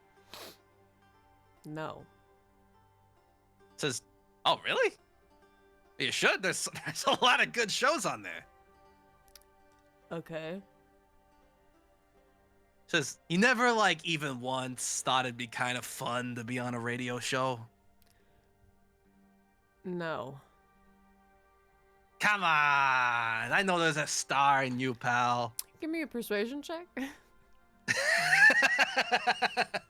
What's your goal with this? You'll see.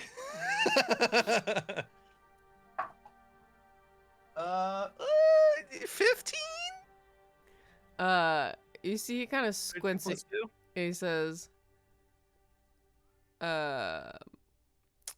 like, what would I do on a radio show? I don't know. It's just sometimes fun to tell your friends, like, oh, hey, I was on this radio show, and it's really interesting. Come on. You've never even once thought it'd be kind of fun. Why are you asking? He leans in and, like, is kind of, like, again, being a little bit performative in, like, being like, this is just a secret between us. He says, we're here doing some research for a show we's putting on. You see he kind of squints at you. He says, okay.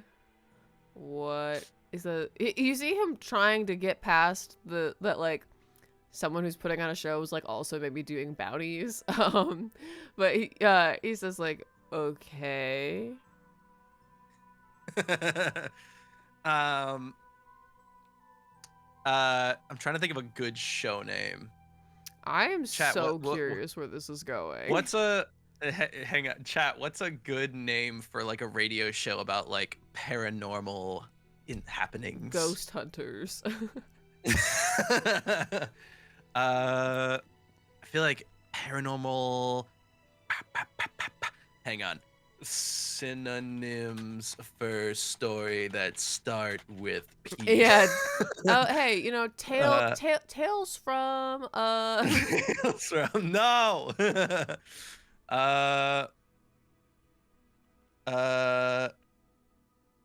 But is it even paranormal if it's just a fact of the world? I think it's still paranormal. It's like ghosts aren't, like, spiritual. they're not, like, natural, right? Yeah. Because there's like things that are considered, quote, natural in D&D, and there's also, like, things that are, like, considered unnatural. So I think, like, anything that's, like, unnatural and weird. Stories from Breakport? What? Paranormal.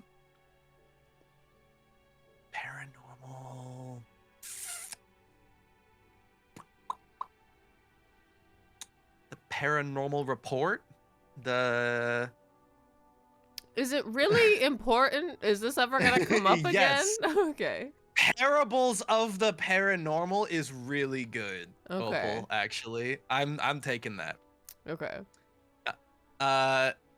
He says, see, the reason we're here is because we are well, we're paranormal investigators, but you gotta keep this on the down low, okay? Because we don't know for sure we're doing a show here yet, and we don't want our listeners to figure out what stories we're covering, right? It's a bit of a surprise. You know, every week you tune in, it's a new surprise story we cover. So I need you to promise me you ain't gonna tell anyone that we're paranormal investigators, okay? You see, he, like, scratches his head. He says, yeah, okay. What does this have to do with... See, I'm wondering if you might think that your pal might be somehow involved in a story we're looking into. Have you ever heard of something called the Revelia? You see that he thinks. He says, yeah, that old creepy ass carnival ground, right? Just, yeah, well, that's what people say, but not many people have seen it, you know? That's what makes it so interesting. You see, But that's the one. He kind of squints at you and he says, what do you mean not a lot of people have seen it? I mean, have you ever seen it? Yeah. I think he's a little dumbfounded, and he looks back at Ambrose, and Kazan looks back at him, and he says, wait, what? He says, the ruins of that old carnival? Yeah, it's like a creepy ass fucking, I don't know, it's deserted now. It's just a bunch of spaces where tents used to be and some old broken train tracks. Says, oh, right. Okay, yes. The old location. Yeah. No. It's still a thing, apparently. Around here? Like, it's still, like, right now. Yeah. You see he looks around. He says, I don't know if you hit your head, buddy, but it's like the Red Dead Redemption scene. Fucking Arthur Morgan meets the dinosaur bones lady, and he's like, they're real? They're real? She's like, yes, they're real and everywhere. And he like looks over his shoulder, like, everywhere? Yeah. You see he's kind of like, okay. Yeah, he thinks you're crazy, but he's like, okay. He says, I know, it sounds wild, but that's kind of the intrigue, right? That's what people get into, the what if it's real, right? Like that whole. Hold on, you think Laurent abandoned his job to go play at a carnival? I'm thinking your friend maybe got abducted by the carnival? I don't think so, but look, it kind of sounds like you're making a lot of excuses for him, but like... Oh, no, that's... You listen, your business is your business, all right? I was hoping to see if maybe you had any potential leads for me. Can you at least tell me where this abandoned carnival's at? We can start poking around there. You see, he says, yeah, it's, well... if you're heading into the woods to look for Laurent, it's actually kind of around there, but it's about 2 leagues into the woods and like 5 clicks west. Is that northwest or northwest? Yeah. Okay. He says, "You've been a huge help, pal. And hey, listen." He does like the zipper motion on his mouth, and he says, if you keep quiet about our show, maybe we could interview you, and you could be on it if you want. If you're interested. You see, he's kind of like, yeah, maybe. Come on. Says, you want to be a star, don't you? He says, bring me that guy's head, and maybe we'll talk about it. He says, Parables of the Paranormal, by the way, is the name of the show. We're gonna be huge. Believe me, this season's already so crazy. We got ghost trains in the story. We got all kinds of crazy stories we cover. You're gonna love it. All right. Right, ghost train, right? That sounds crazy, right? But whoa, you wouldn't believe what we found about this. Okay, anyway, I'll see you around. All right. And as the 3 of you exit, you see Ambrose like sends you a message, and he just says, "Nice." And he oh, we're getting a raid. Oh. Hey, Shoei! Thank you for the raid. How's it going? What the fuck is that emoji? Shoei, I don't know that I've seen that specific emoji before. I love it though. It's really awesome and special. I can't see it very well, but I'm sure it's great. It's undulating violently. Awesome. But welcome in, Shoei. I hope you had a good stream. You were playing Ark Survival Evolved. Hell yeah. Fun. I have only played that game once, but I didn't have any buddies to play with, so it felt like one of those games where I needed like buddies to play with. Friends, yeah. There's a lot of games like that. But I hope being a dungeon daddy is going well. Technically, I'm not the dungeon daddy right now. Technically, that's Seth. Yeah, it's going I'm really just along great. for the I love ride. being a dungeon daddy. Definitely new favorite career. Gonna quit my job and do this full time.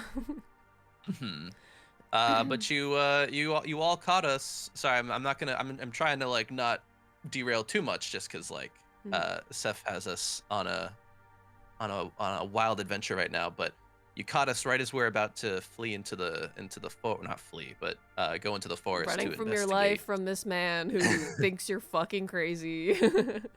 Yeah, we're going in. Yeah, I just lied about being a paranormal investigator to a very intimidating man, and he thinks I'm crazy. But that's better than him knowing my identity as a deserter Yeah. of Going to Bloodhunters. look for another deserter of blood hunters. Weird. Really So I needed to give him a weird. really good cover story. Pretty So I weird. gave him a pretty convincing one, I think. And so we're going into the forest to investigate the Revelia. Which I also happen to have an invitation to, because for some reason the main dude that runs it gave me an invitation, so he knows Well, me even though I don't know him. Somebody left you an invitation. You don't know who it was. Or someone working for him, probably. You just found it. But yes, I still want to derail too much. So thank you so much for the raid, but I'm gonna get right back into it. Okay. Fuck, what were we doing? That's right, just we're going into the left. forest. We go into the forest. Okay.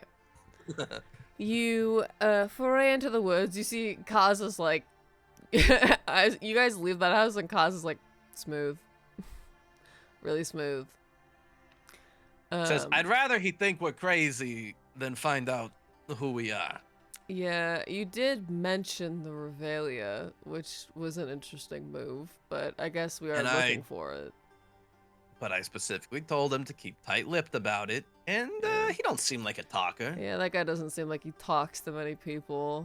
Seems like, and you see Amber says, he looks like he eats people, actually, so kind of. Oh, come on, he's definitely a softie under there. Did you not see the glimmer in his eyes? He seemed a little bit interested in maybe being a star. The glimmer in his eyes that said he was going to eat us if we didn't get out of there? Yeah, I saw that. I saw that for sure.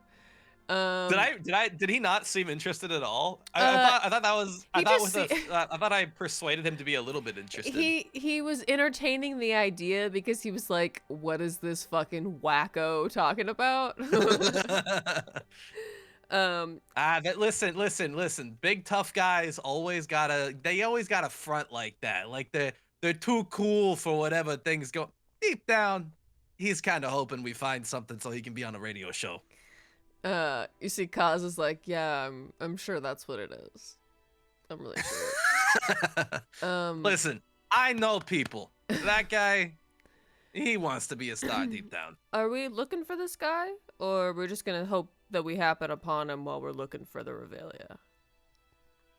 I mean, we're gonna look for the Revelia first. That's why we're here. As you enter the woods, give me a survival check with advantage. Will I survive the woods? No, you died. Well, Ooh, dirty, slutty 20. fantastic. You walk into the woods, and you're kind of following his, like where he said the old grounds were. And you get about 2 leagues north, and before you start making your way west, you see some, you would not have noticed them if you weren't like really paying attention, but you see some old footprints, and some like, disturbed like brush, leading off a little bit more north. Do they... We didn't get a description of the guy, did we? No. Fuck! There's a picture of him, I'll say. Does he look like a large man? Yeah. Like the other guy? Yes. Okay. Do these look like large footprints? Yeah. Okay.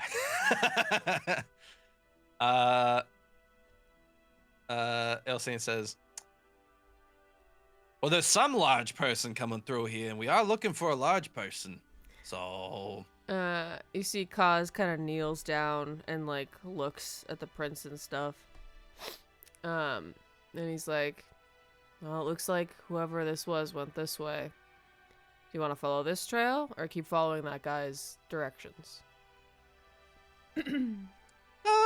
Is it like fully the opposite direction? No, it's just he told you to go north and then northwest, and this is just a little bit more like north. So it's a What the little hell? off the beaten path, or it's like a little out of the way, but it's you could still get to where you were going from this direction. What the hell? Why not? You continue to follow the trail. Are you trying to be stealthy, or are you kind of just okay? Let's do a group stealth check. Okay. Just one roll? No, we're all gonna roll and take the middling number. Oh. Okay. Not my best roll. Kaz rolled a 24. And Ambrose rolled an 11. I rolled a 14. Okay. Well, a 10, but plus 4. So 14 is the middle roll.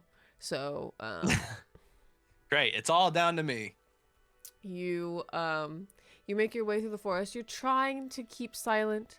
Occasionally, one of you, Ambrose, steps on like a twig or a branch or something. Oh my god, I can't fucking take you anyway. Let me actually put on some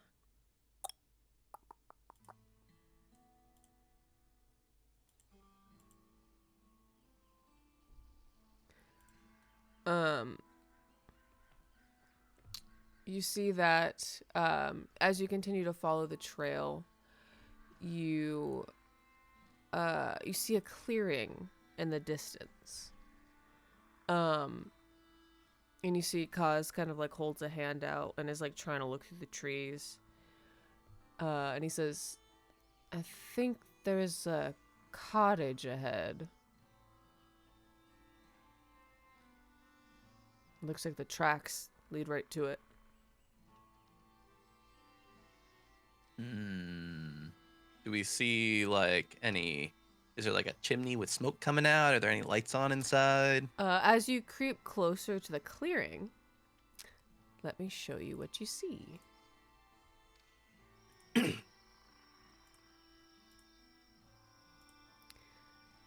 As you come to the edge of the wood, you see a small farm in this clearing here.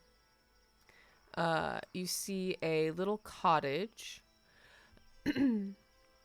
with a little cordoned off area, a little fenced off area with some sheep in it. You see the lights in the cottage are on. You do see some smoke rising from the chimney. You see some sheep kind of milling about, grazing. And it's the light is not very bright here. It's kind of mistier in this area. So at first you do not notice him. But there is a man who stands up, and he is wearing a kind of a brown cloak. And he seems to be tending the sheep, his back to you. Does he kind of look like the guy on the poster? It's a little too far. Give me a perception check to try to see if it looks like the same guy. Okay. Oh, natural 20, baby. I know everything Ooh. about this guy. This guy stands and turns in your direction, though he still is like tending the sheep. And it looks it's the guy. It you see, and let me show you a picture. You see a tall, broad man. Under the brown cloak, you see some dark leather armor with like not silver but like iron chest plate, pauldrons, and you see a sword sheathed at his side. You see he has dark brown skin, long black hair that is pulled into various braids behind him. He is a very muscular figure. And yet he seems to be tending some sheep.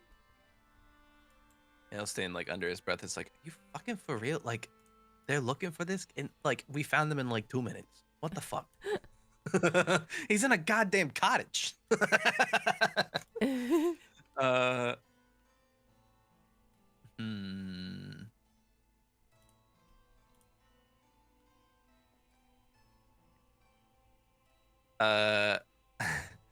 With Can that stealth check, by the way, Oh. As you get up to the edge of the woods, and are kind of like talking amongst yourselves, you see that he turns and looks directly at you.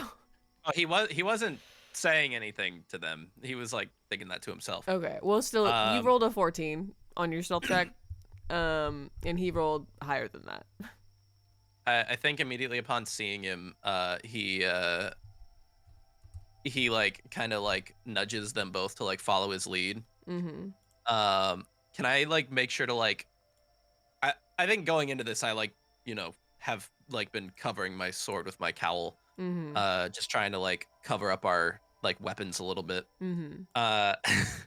And he pulls out just like a random sheet of paper from his bag, and he says, no, let me check the map again. God damn, I'm telling you, we were on the way to Aramore. I'm not sure how we got turned.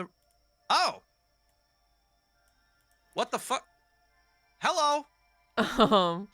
You see that Kaz rolls his eyes but follows your lead.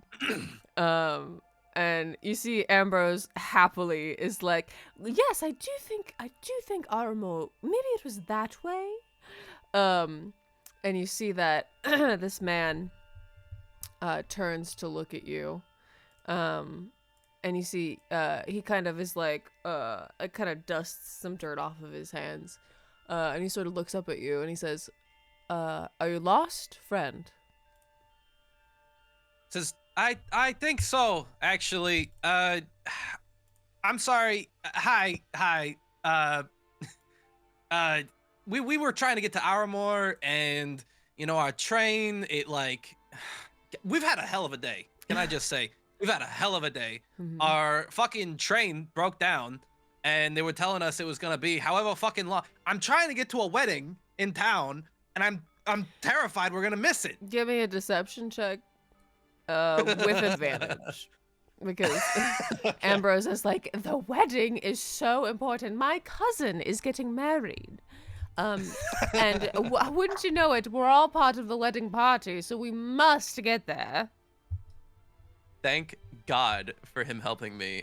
16. The other one was a nat 1. Kaz helps by being silent. And you see that he sort of is still a little wary, but he doesn't seem like aggressive or anything. You see that he kind of like dusts himself off and comes over and he says, if it's directions you need, I can point you in the right direction. Do you have a map with you? Or I have one inside if you need one. Honestly, I think our map is old or something. I don't think it's used. I swear to God, he like turns to Ambrose. He's like, I'm telling you, we took that turn. We did take that turn. This map is wrong. And he like tucks the paper back into his bag and he's like, honestly, sir, I'm so sorry to put you out like this, but like, if you can help us in any way, we would very much appreciate it. Oh God, I haven't even thought about how we have to check into the tavern by tonight. You see, he says, he kind of nods, and is like, sure, of course, wait here, and I'll go retrieve my map. Just thank you so much. I really appreciate this. You have no idea. You're a lifesaver, pal. And he heads inside. I think I want to like, as like, I guess nonchalantly as possible, try to peek in through some windows to like see if I can get like any looks at anything inside. You see Ambrose whispers like, what is your plan? We didn't really discuss this. He says, I wasn't expecting to happen upon a cottage out here. They said they were looking for him, and he's just fucking here in a goddamn house. Yeah. I'm kind of flying by the seat of my pants right now.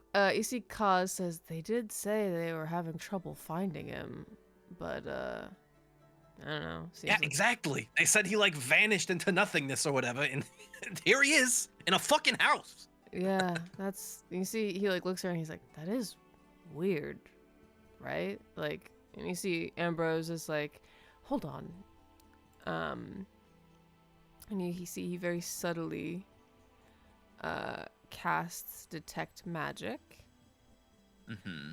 I have a feeling that's part of the reason I was like, let's pretend like we're lost, because I feel like that would be very believable if like this place isn't somewhere people can find naturally usually. And you see he detects magic, which it only detects magical presence within 30 feet. And so he kind of looks around and he says, well, I don't feel anything right here. Maybe, and you see he sort of starts to like slowly, like just kind of trying to be casual, like paces like around the perimeter of like the forest.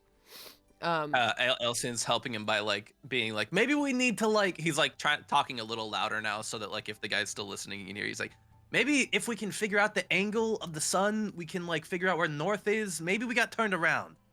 And you see Ambrose stops over here, and you see he kind of tilts his head, and he's like looking into the forest. And he turns back to you with like a really confused look on his face. And he walks back over.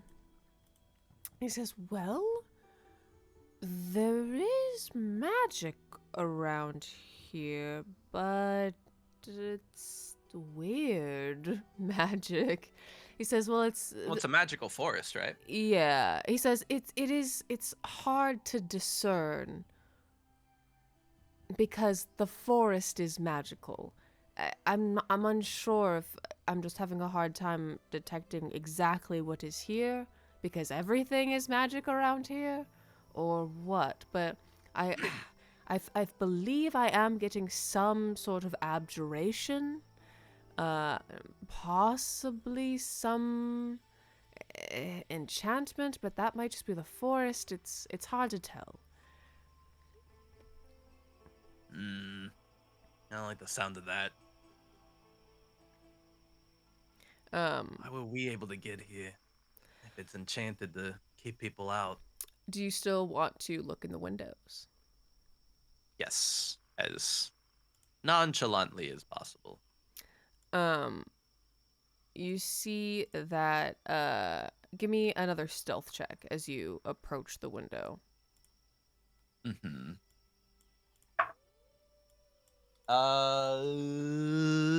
18. Okay. So good at sneaking, dude. Let me check. Did he roll a 19? Let me check.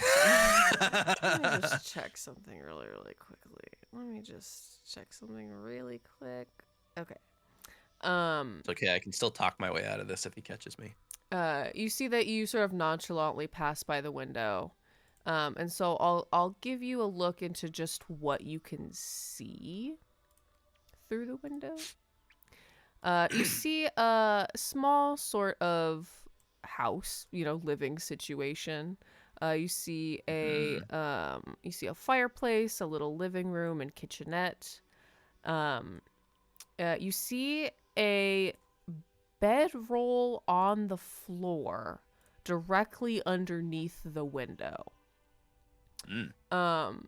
And there's a chest that you see him like kneeling in the chest and kind of like looking through it. And you see like a little dining area, a little kitchenette. So that's what you see. So not like a dedicated bed, so he just like set up here. You do see a door off to the side, but it's closed, so you cannot see in. Maybe that's the bedroom. You see he looks over and sees you in the window. And kind of like nods like, I'll be a minute. Like, give me a second. He rolled higher than 18? He rolled an 18. God damn it. Well, if it's a contest, it goes to the runner, I think. It goes to the one doing the check. Well, no? I mean, he's not upset that he sees you. He's just like, oh. I think he like mutters to them. He's like, I think he doesn't seem like a bad dude. You see Kaz kind of like crosses his arms and he's like, why is he wanted? It seems like he's just like a sheep farmer. Are we sure this is the right guy?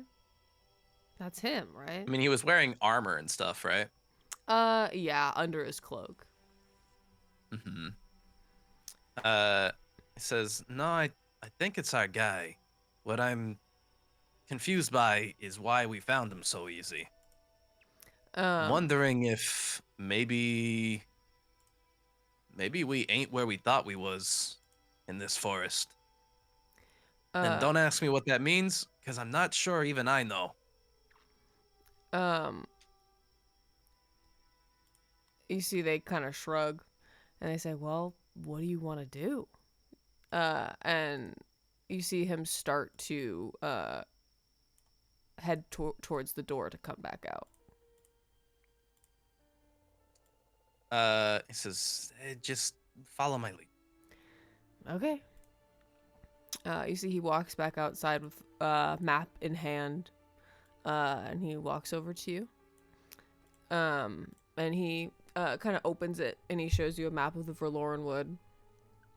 And you see he points you back towards the direction you came, and he says, Armar is about 2 leagues to the south. There's a brook that kind of passes through here, and if you hit that, you've gone too far.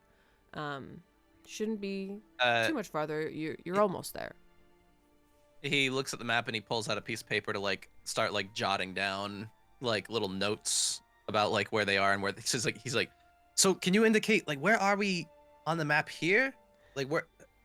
And you see he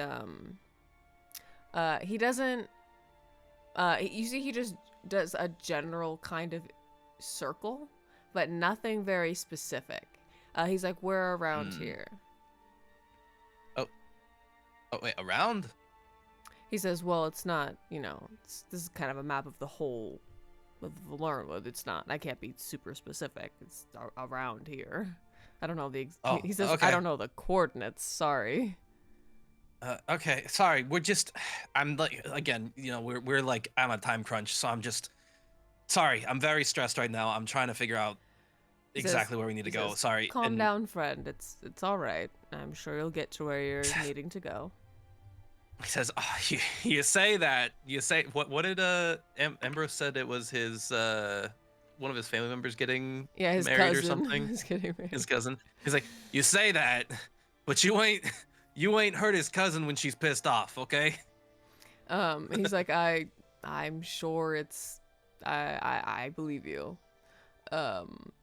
He says, but it's aside from escorting you there, this is the best that I can do. Says, no. I'm not trying to sound ungrateful. I'm just explaining why I'm trying to get as much information as I can. Sorry. Right. That's a huge help. Say, this is a beautiful home you have here, by the way. I'm sorry. I've been so rude. This is a beautiful house you have. Your sheep, they're very cute. Thank you. I'm quite fond of them myself. Wait, how do you even keep sheep out here? It's like out in the middle of nowhere. You see he kind of shrugs and says, they're grazers. The forest is quite plentiful for them, actually. Says, damn. Well, I'm, it's wonderful. I just don't know that I could do it. Hey, power to you, pal. I thank you. Are you a I'll- farmer as well? And you see he sort of like looks at you. Says, no, I could never, live all alone out in the middle of the forest. I would get night terrors living alone out here like this. Right.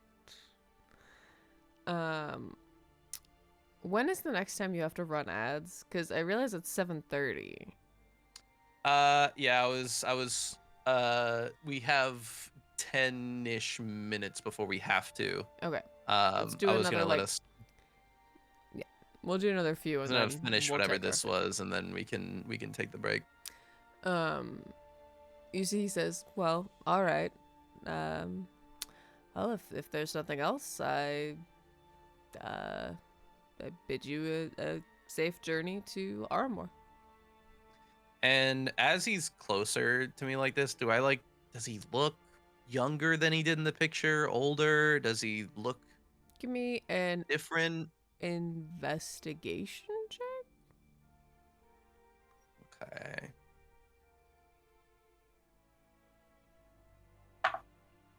Oh my god, a nat 20 again, dude. Holy shit.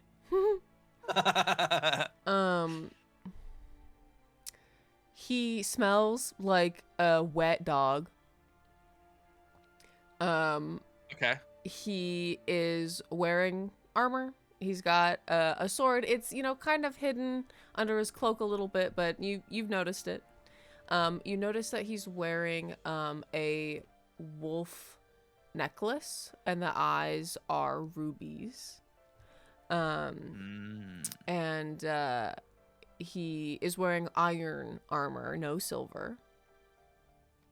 And on a natural 20, it's very faint from out here. So, and you don't think it's him, but it's the scent of undeath lingers on him. It's not coming from him, but like he recently interacted with something undead.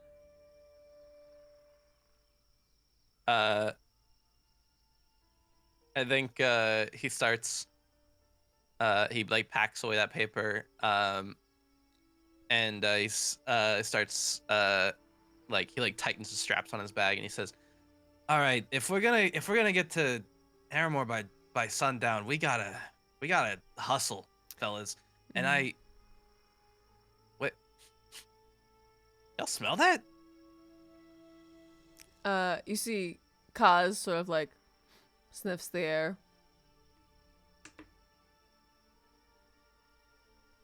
And he says, "It smells rotten here." And you see Amber is going, "I don't smell anything." I mean, yes, I smell it. Ew, it smells bad. It smells like rot.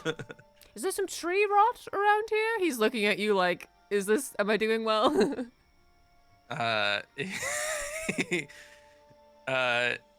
he rolls his eyes a little and he says, no, I don't think that's tree. What is that smell? You see that he narrows his eyes at you, but keeps a kind of pleasant demeanor. He says, the forest is a strange place. It's possible there's some dead animal nearby, or perhaps one of the trees has rotted. Says no. We've smelled. Believe me, we've been fucking lost in this goddamn forest for fucking hours. We have smelled a lot of dead animals and a lot of things I wish I could forget smelling. I ain't never smelled something like this in my life. And you see, he just kind of shrugs. He says, I'm really not sure, friend, but I wish you well on your journey. Says, you really don't smell that? Am I crazy? You see, Kaz is like, He doesn't say anything. Ambrose messages you and is like, "What is your goal here?" Is he doing that without the guy seeing? Yeah, the guy's kind of focused on you, and again, it's just a point, so he's kind of like being pretty subtle about it. Like, yeah, he doesn't notice. He says, "I think this guy might be housing the vampire." And you see Ambrose says, "And how is you and what's your goal right now to try to what are you trying to get from him right now?" I'm seeing his reaction. Trust the Um process, Ambrose. and you see Laurent just kind of like, it's like, if it's the sheep, perhaps. Maybe one of them is sick. I'm not sure. I'll Does he look nervous at all? give me an insight check.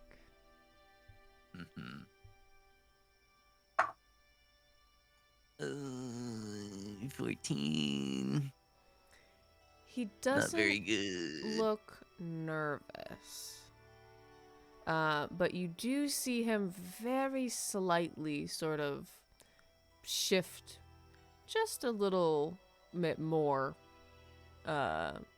like blocking you and the door.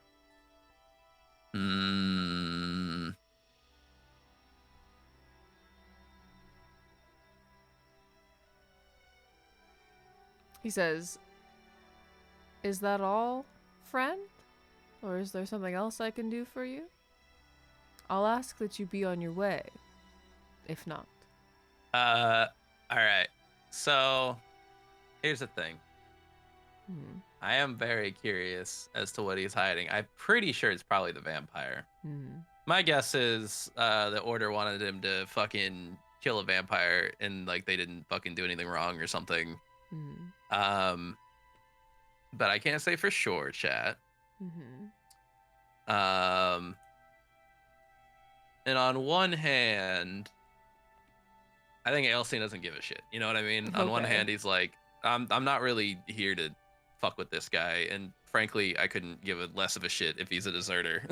Like, I'm also a deserter. But at the same time, the fact that this is like a pocket dimension, it seems like, or like some kind of place that like no one else can seem to get to, but they just happened upon, is very suspicious. And also like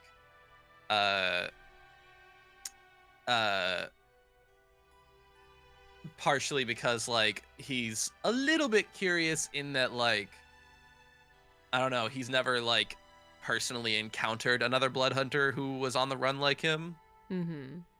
So it's like at the same time he's like, I don't know, like maybe I want to get to know this guy.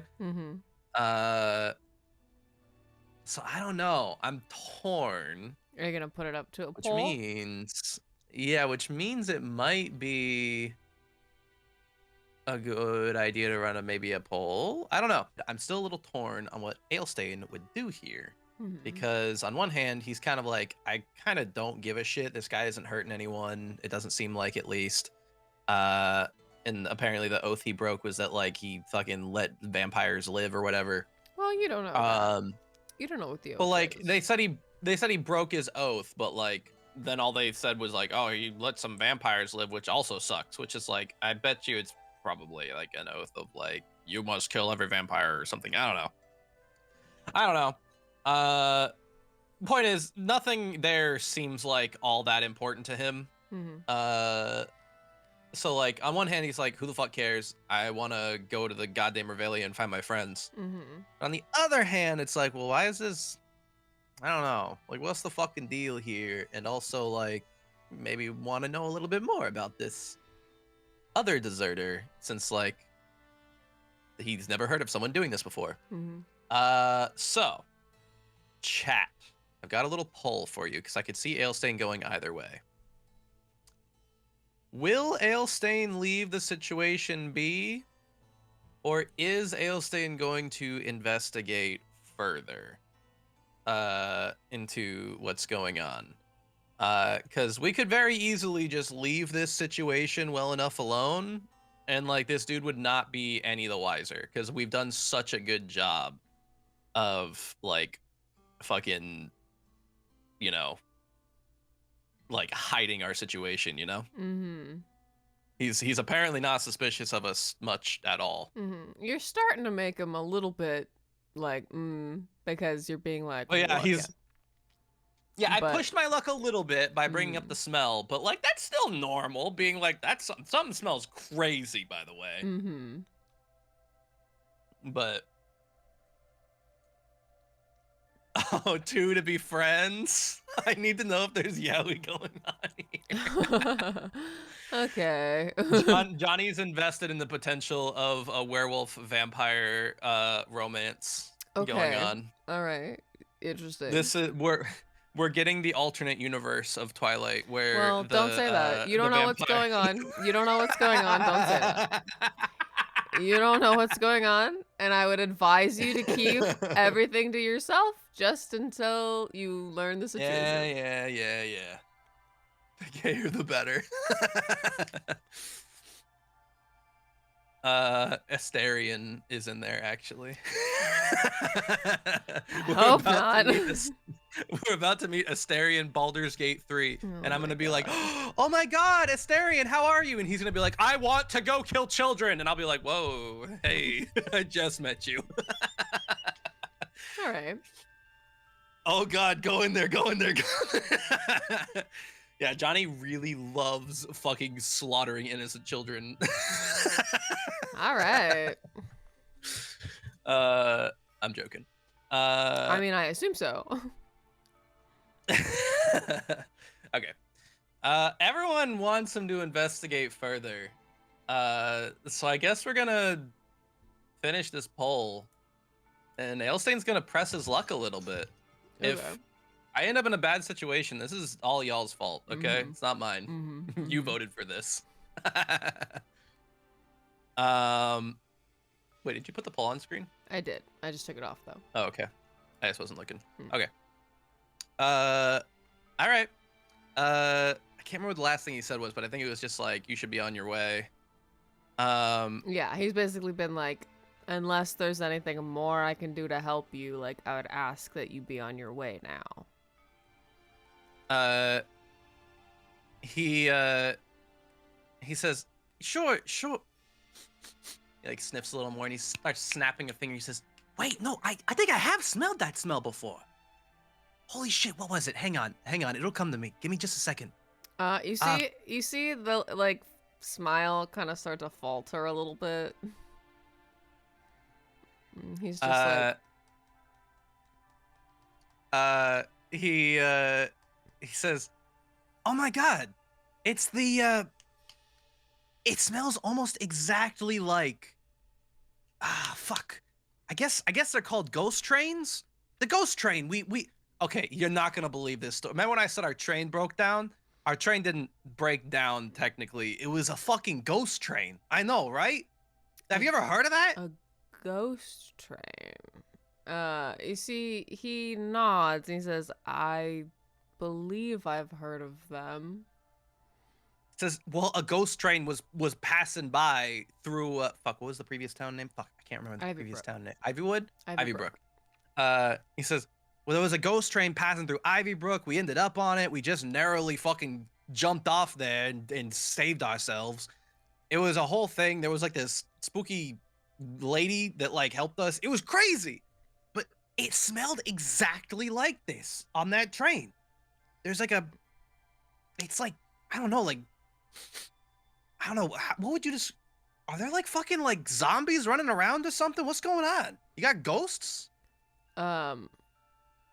You see, he says like, it's possible something died in the woods. These are very mystical, is a very mystical forest. It ain't death though. It smells like, I don't know, it smells like the opposite of that, you know? Like not like life or death, but like You I don't see, know, he's pretty not death. visibly like shifting. And he says, like, I'm not sure, but if you don't mind, I must get back to my sheep. So. Says, well, no, like, something might be out here, pal. Believe me, if something tries to harm my sheep, I can handle myself. But thank you for your concern. Says, no, I'm worried about you. Like, I'll be fine. I think something's out here. You see that he kind of like shows his sword a little bit and kind of like pats it. He says, I'll be fine. Yeah, but I mean, like, just you? All alone? Out here in the middle of nowhere? That sounds terrifying. He says, I've lived here for a number of years. I'll be all right. But thank you for your concern. I think unless you would like to anger whatever it is you perceive to be, you should probably be on your way. Don't you have to be there before dusk? He says, we do. I'm just worried about you, pal. Okay. Yeah. We do have to get back for the wedding. And he makes eye contact with Ambrose and Kaz to like indicate like just follow my lead. And he says, yeah, thank you so much for your help. You're very welcome. Safe During that whole thing, safe travels. Although he was probably still standing between me and like the door. Was he like? Did he at any point seem like he didn't want us looking in the window anymore? Or is there a wall in this house that we can't see into a separate room? From what you can see in the front, you don't see a window on this side looking into that part of the building. Maybe towards the back, but you can't see into that room at all. Okay, so it is a separate room. Mm-hmm. Okay. You see a door through the window. It's closed. Mm-hmm. He starts heading back the way they came, but makes sure to never lose sight completely of the cabin. Okay.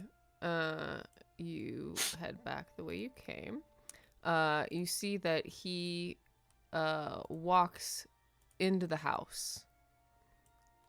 And immediately upon like the door closing behind him, he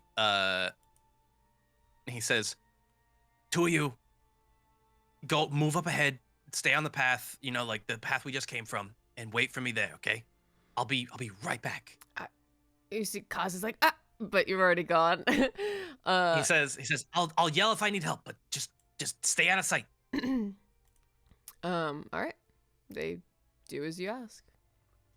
And he runs through the trees, being as like low down to the ground as possible, and searches for another like window in, and it looks like the window, there's like a window back here. Can he go look at that window? Yeah. So you get up to the tree line. And you can see from here that the drapes are pulled shut. You cannot see into it. That's actually good. I want to walk close to the window as quietly as possible and listen in. Okay. You get right up on the window. Give me a perception check. Okay. Oh, and a stealth check. Good. Oh, do you want stealth first? Yeah. Okay, 17 for stealth. Okay.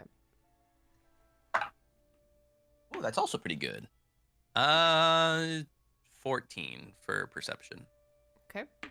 Well, not great, but I feel like all your DCs are usually really high. I don't know if that was good, actually. You approach the window and are as quiet as you can be. You don't hear anyone exit the house, so you're fairly certain you've not been discovered. You get up to and that he's still in there. You press your ear against the window and listen. How long do you wait for? And what specifically are you listening for? I told them to wait for me, Mm-hmm. and I'll shout if I need their help. Mm-hmm. And plus, he's got message, so if he's really worried, he can message me. But Mm-hmm. I wait for a little while, see if I hear anything. I don't know. It's very. 10, What was 20 your? minutes. Sorry, what was your perception again? 14. You hear an interior door creak. And you hear like some floorboards creak a little bit heavy. It sounds like he's walking into the room. You hear hushed murmuring. And it continues for a little bit. 2 voices. I can't make out any of the murmuring. Not on a 14. Mm. You can tell there's someone in there, but you can't discern what they're saying.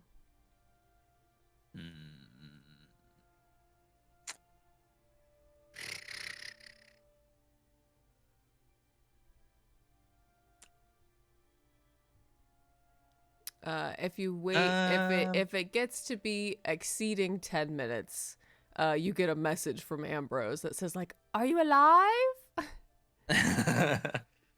He says, "Yeah, I'm listening in. I'm trying to figure out what they're fucking saying, but these fuckers are talking so quiet." Okay. It's like, oh my god, if you're boyfriends with a vampire or whatever, just fucking like, God, just you don't have to hide it. You see, Ambrose says, "Well, we don't know what's going on.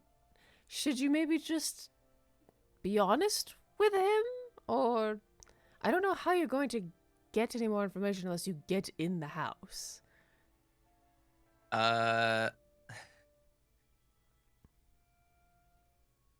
Is there a way to open the window? Do you go ahead and try and open it? I mean, is there a way to? Does it look like it has like a latch? On a 14 perception, you can see there's a latch, but you're latched? uncertain. You can't tell if it's latched or not. You can see that there is one though. Maybe if I opened the window just a crack, I could hear better. Mm-hmm. Do you attempt to open the window? Yes, just a tiny bit. Give me sleight of hand. Okay. 16? You very deftly go to open the window. It is locked. It makes a small sound, but it seems that they just sort of pass it off as the wind or being like an old house.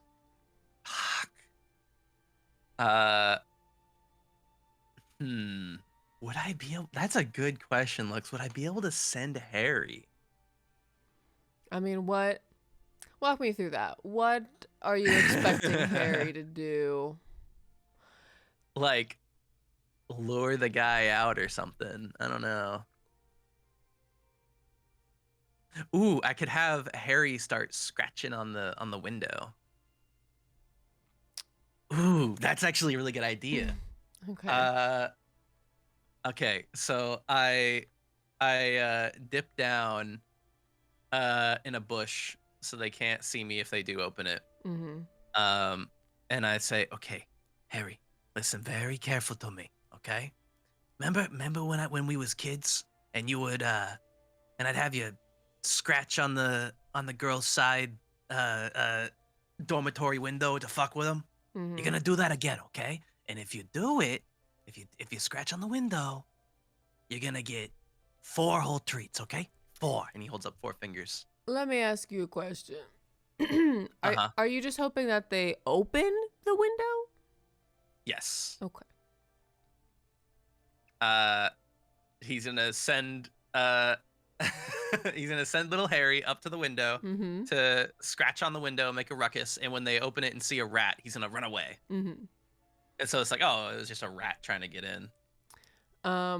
Okay. You set Harry on the windowsill, and you indicate to him that you want him to scratch on the window. You see. Well, I don't set him on it because I am in a bush. Okay, so you sort of They can't see me. you watch this absolutely rotund rat try to scale the wall to get up to this windowsill. He scales walls all the time. He's a little skittery guy. He's a rat. He can do it. It's like a cobblestone wall. It's got takes him flagstones. 4 tries, but he finally gets up to the windowsill. Honestly, the more he fails, the better, because that means more noise is getting made. You see, he finally makes it up to the windowsill, and you see he is out of breath. He is like, you see him like heavy breathing a little bit. And he like kind of scurries over to the window and starts kind of like trying to like nudge his way inside, but it's locked. So he's kind of like, yeah, he's like bumping on the window. It's like making a lot of noise. And you hear the murmuring stop. And then you hear footsteps. And then you hear, because he's right next to the window now, you hear him say, cover yourself. And then you see Laurent peek out the window, or like open the blind, like the curtain a little bit. And you hear, damn rat. And then the curtain closes again. But he just keeps going though. He just keeps like jimmying it. If a few minutes pass and nothing, like he doesn't stop, you hear, God's damn persistent. And then you hear, Laurent walk over. You hear him pound on the window, and Harry goes flying off of the window. Oh, and no, onto the ground. Bastard! He just like pounded on the windowsill, or like on the closed window, and Harry like jumped out of the way, and lands with a loud thud on the ground. Harry comes back up to Ailstain, and Ailstain gives him 10 treats. He's so mad. He gives him more treats than he bargained for. He and it gets back into your head. I mean, like, I don't know how to investigate this more without like just confronting the guy. And at this point, I'm like, do we even want to confront him? I don't know. I don't know. It's up to you, man. The thing of it is, like, you gotta get inside or you gotta speak to him. Like, there's no, like, those are kind of There's your always options. other ways. There's always other ways. You, like, if you can think of something, you let me know. But this little scheme has not gotten you what you wanted. You see Ambrose messages again, and he says, so the forest is really creepy. Are we supposed to wait here? So I have learned something. Definitely hiding someone in there, and he wanted them to cover up the minute he opened the curtain. Okay. Definitely doesn't want us seeing them, but much more than that, I can't get. Okay. Says, honestly, I don't know about you two, but I'm kind of like, this guy just seems like he's hiding someone for their own safety to me. You see, Amber says, possibly. I am kind of curious, though. Like, can we not just ask him? I don't know. I can be very persuasive.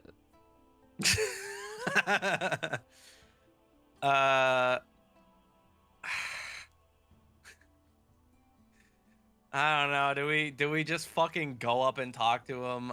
I feel like that's a bad move, but I don't know. I'll run another poll. Okay. Yeah, you don't have to continue this if you don't want to.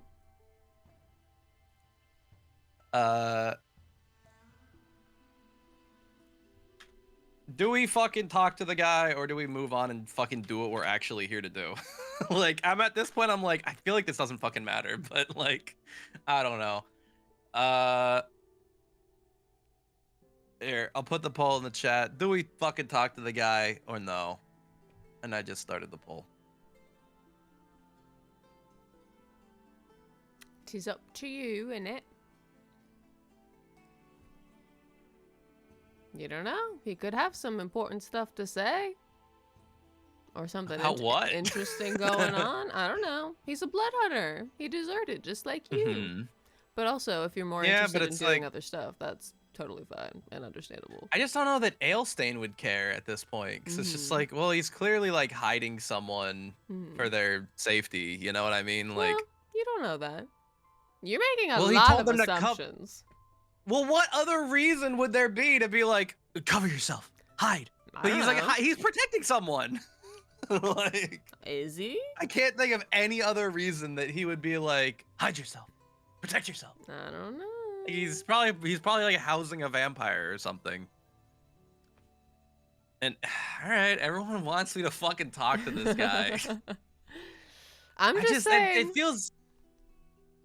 It also just feels like a fucking dickhole move to go talk to this guy, you know? Like to be like, show me what's in your house. Yeah. Show me your vampire. like, Valid. like I don't know. Like he's minding his own fucking business. uh.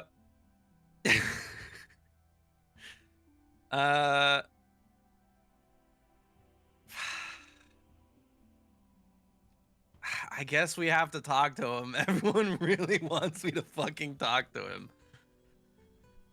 This is a bad move. This is You stupid. ran the poll. You could have just said, no, I give up on this. But you decided to let other people decide for you. Well, like I thought that we could like listen in and maybe try to glean some more information, but none of that worked. So Oh, now we you- just have to go be like, "Hey, you have a vampire?"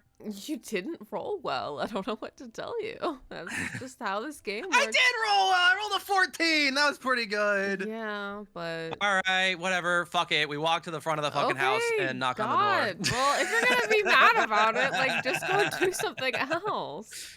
You don't have We knock to. on the door. Ambrose and Kaz join you. You knock on the door. You see Laurent walks over. You see he opens the door. And he says, "Oh, hello. Did you forget something? Or Yeah, lost again. Sorry. You got any vampires in here? you say that to him?" Yeah.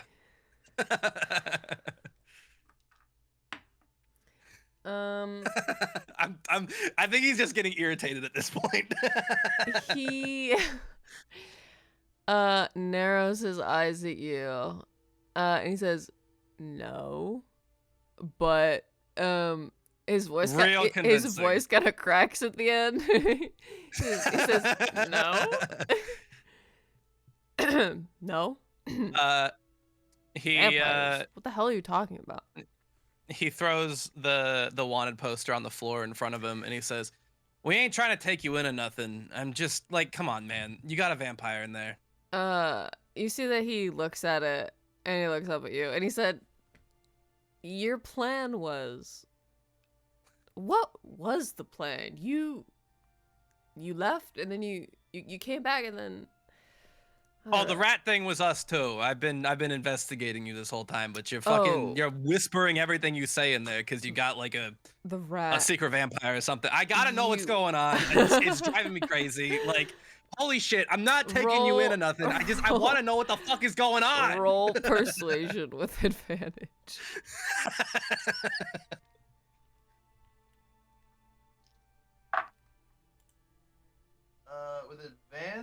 damage. Then that's 19. Oh. You see that he doesn't look like mad or upset. He just kind of looks like resigned. And he just kind of like, well, you might as well come in. And he like opens the door and like motions for you guys to come inside. They go inside. He kind of motions for you guys to like have a seat. And you all take places by the fire. And you see he kind of sits down next to you. And he says, so I imagine Shay sent you. Well, sent us. That's not quite what happened. I'm just interested in what your whole deal is. I ain't never heard of a blood hunter deserter. I didn't even know you guys could desert. Like what is there to desert from? You know? Like, it's just interesting. Also, how the fuck did they not find you out here? We found you in like 2 minutes.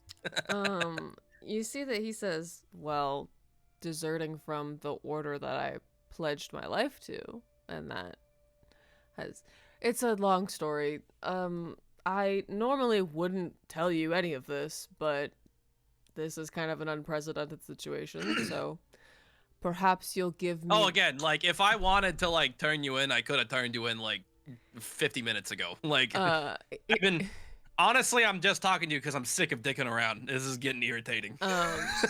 You see, he says, you're impatient, and I understand that. So he says, perhaps you'll hear my side of the story and decide. I mean, yeah. Come to your own conclusions. What is it that Shay told you? That I abandoned my post and... You didn't kill some vampires you were supposed to kill. He was real tight-lipped about the whole oath that you broke, but... You see, he kind of nods, and he says,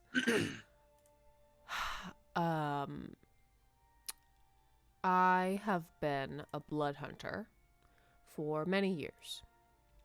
My family died when I was very young, and they took me in.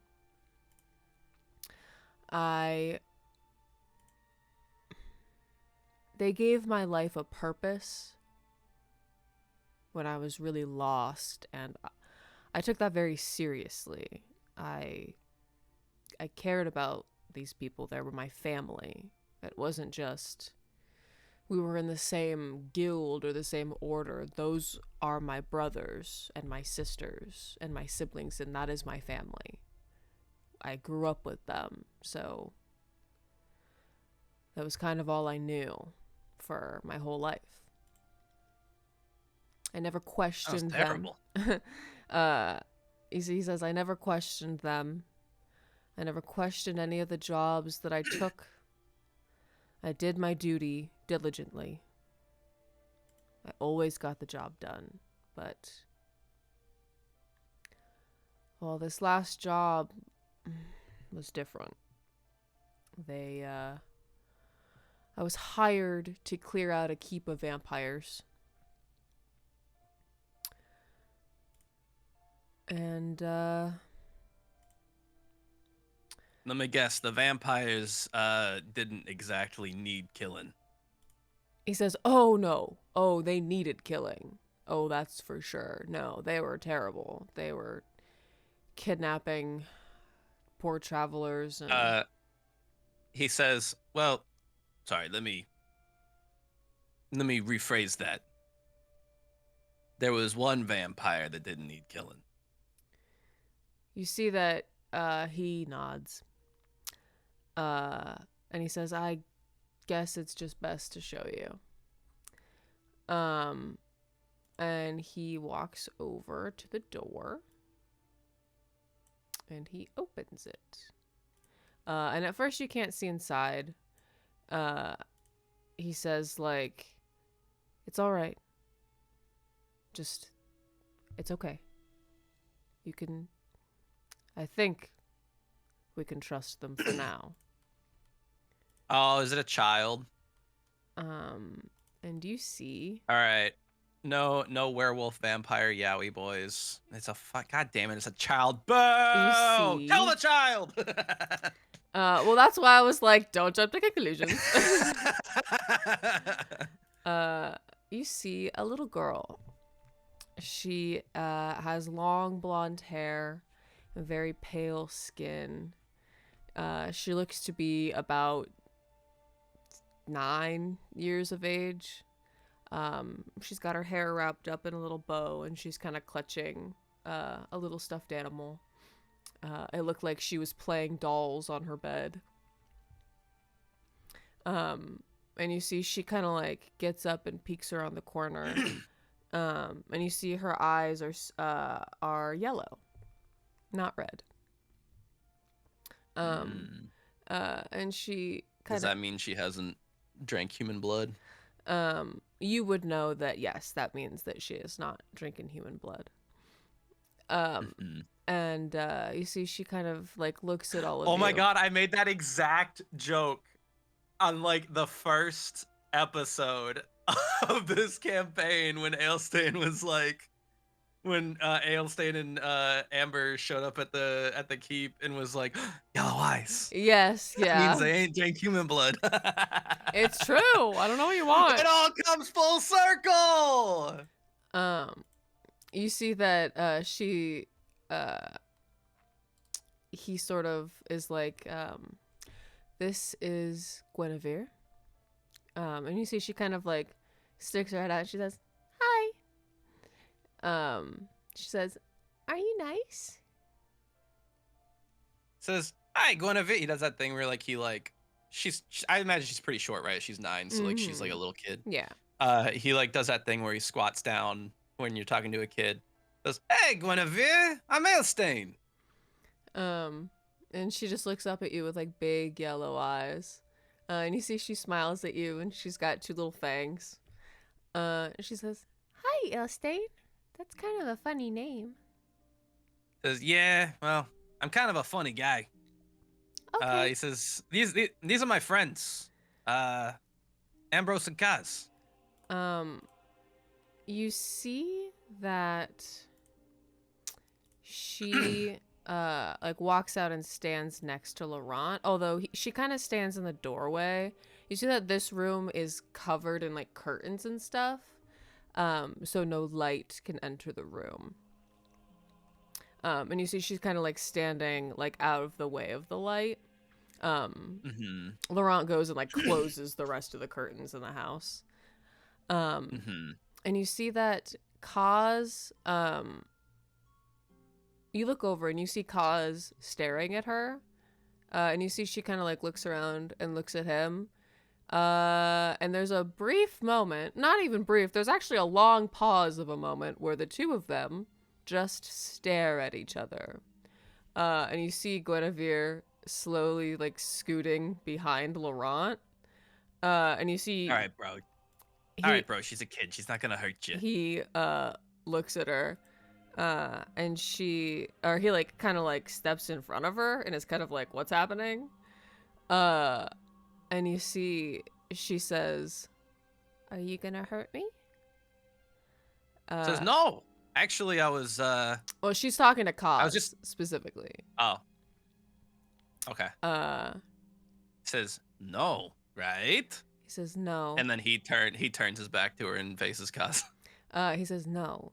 I'm not like that.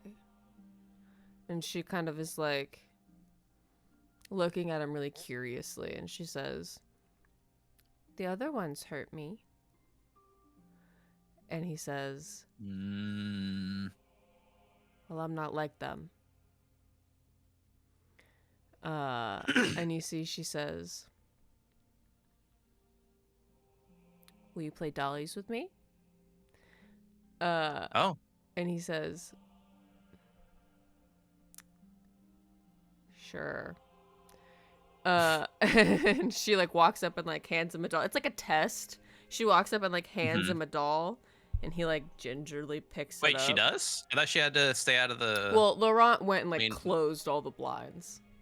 Oh, okay. And so he like picks it up and kind of like moves it around. And she goes, "Okay. I guess you're not one of the bad ones. You're just like me." Yeah, no, don't worry. He can be irritating, but he's a good guy. You see Ambrose is kind of like frozen in this moment and is kind of like not sure what to do. And Kaz says, "Yeah, just like you." And you see Laurent is kind of like watching this whole situation like, "What? I'm sorry. What's happening?" Yeah, this moody sack of shit's he's a cleric of soul. You see Laurent grabs his sword and he says, "What?" And you see, whoa, and you see Kaz says, "No." Come on now. Kaz says, "No, no." And he looks at you like, "Why did you say that?" He says, "No, it's." And you see Guinevere goes, "No, he's a vampire like me." And everyone just kind of like freezes in place for a minute. And then Ailsane goes, I fucking knew it! From day one, I was like, that's weird. That's probably some undead shit that he's got going on. I was like, oh, I wonder if maybe he died at some point and maybe Ambrose brought him back to life as like a fucking construct or something. I don't know. I was like, maybe he's a fucking zombie. Maybe he's a ghoul. I don't know. You're a fucking vet. I knew you was undead. I goddamn knew it. You see, do you yell all of that? Yeah. You see Kaz just kind of puts his head in his hand. And you see Ambrose just looks really like, oh.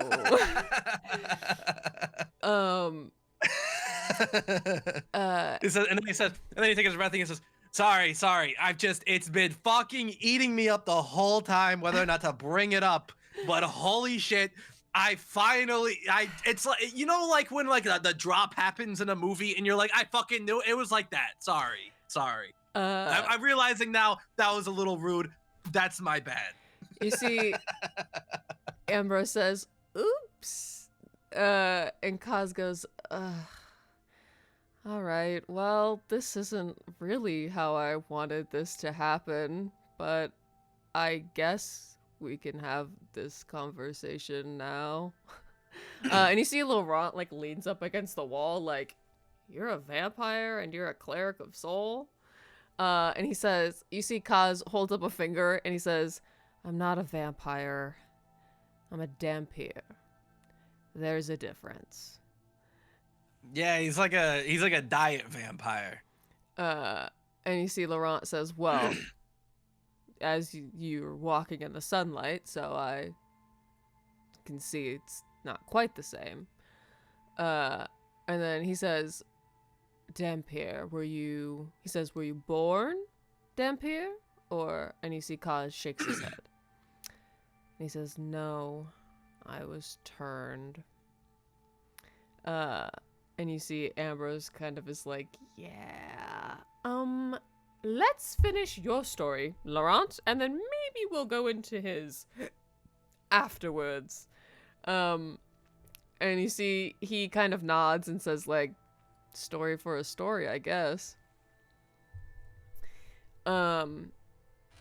You see Kaz sits back down and him and Guinevere are kind of like playing around with the dolls, but he's like only doing it like half-heartedly.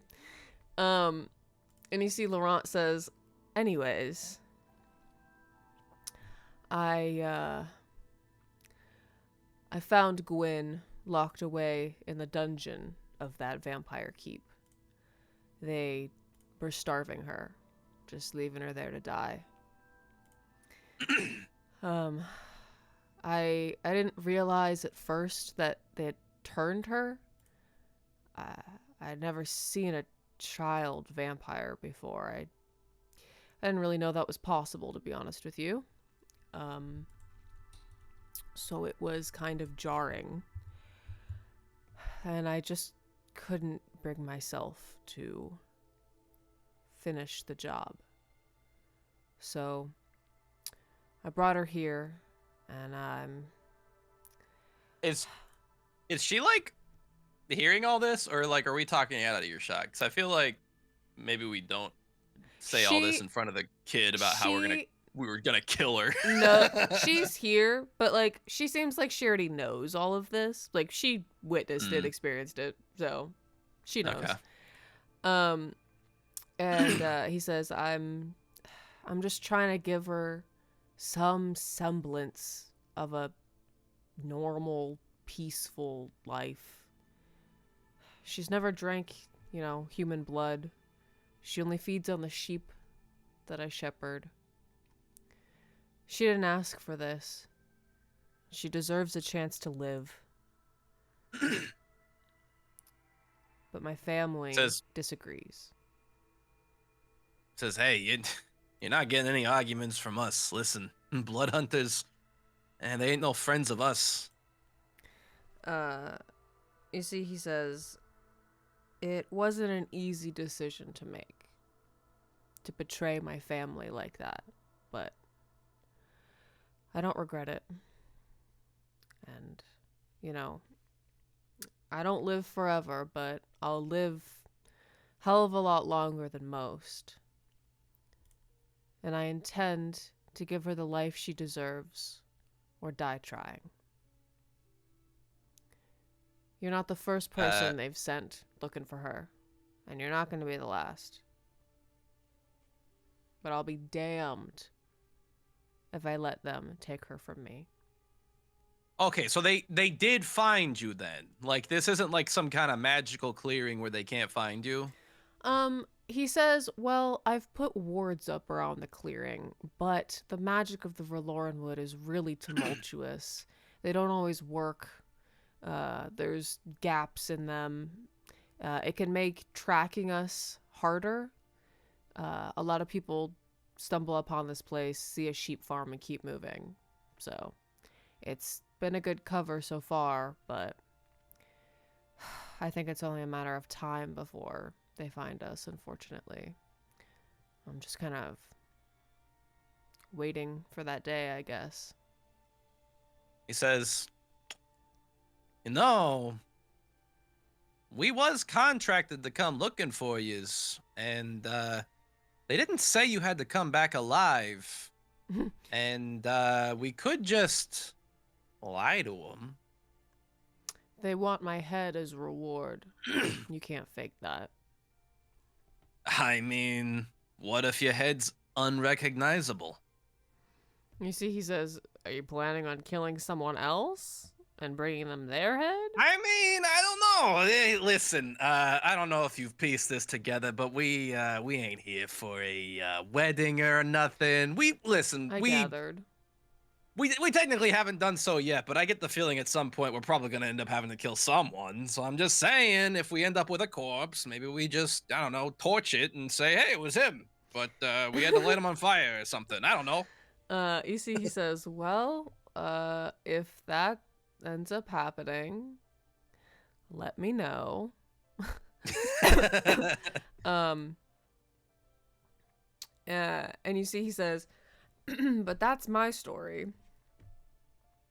You see any emotions to cause? He says, and now as payment, I'd like to know yours. We do have a ship, but like, I don't even know that there's like any way we could fucking get them back there without anyone noticing. Yeah. You see that Kaz is like,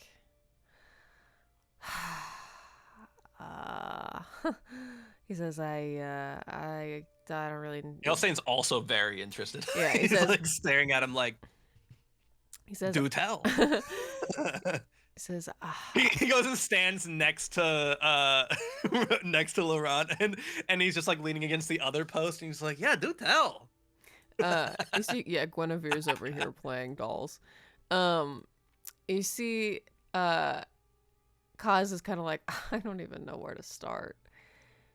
And you see Ambrose says, well, I suppose we can finally tell them how we met.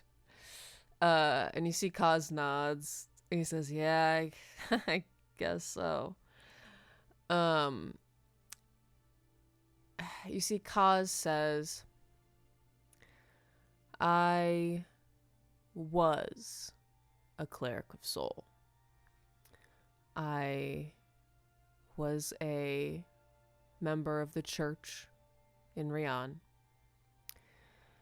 I was raised in the, in the temple.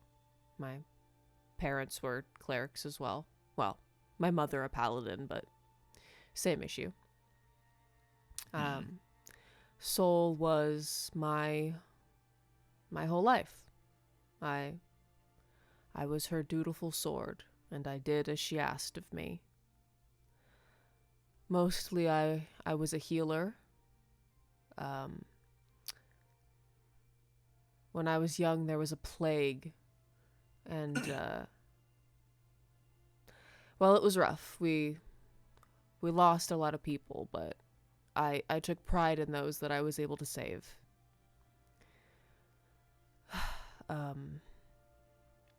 But afterwards,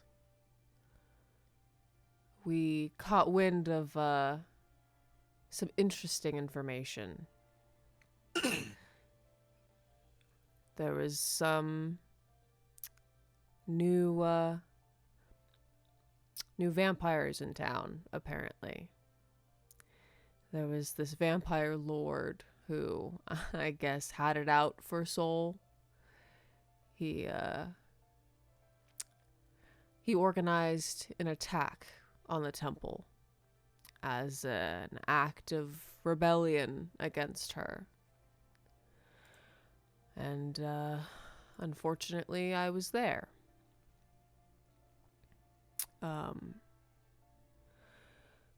But, they didn't just kill everyone like you would think. They kidnapped me, tortured me, they turned me against my will, and then I was a thrall to him. He bid me return to the church and hide amongst my former peers, sowing chaos and discontent in the church, killing people when I saw fit. And I couldn't do anything about it. I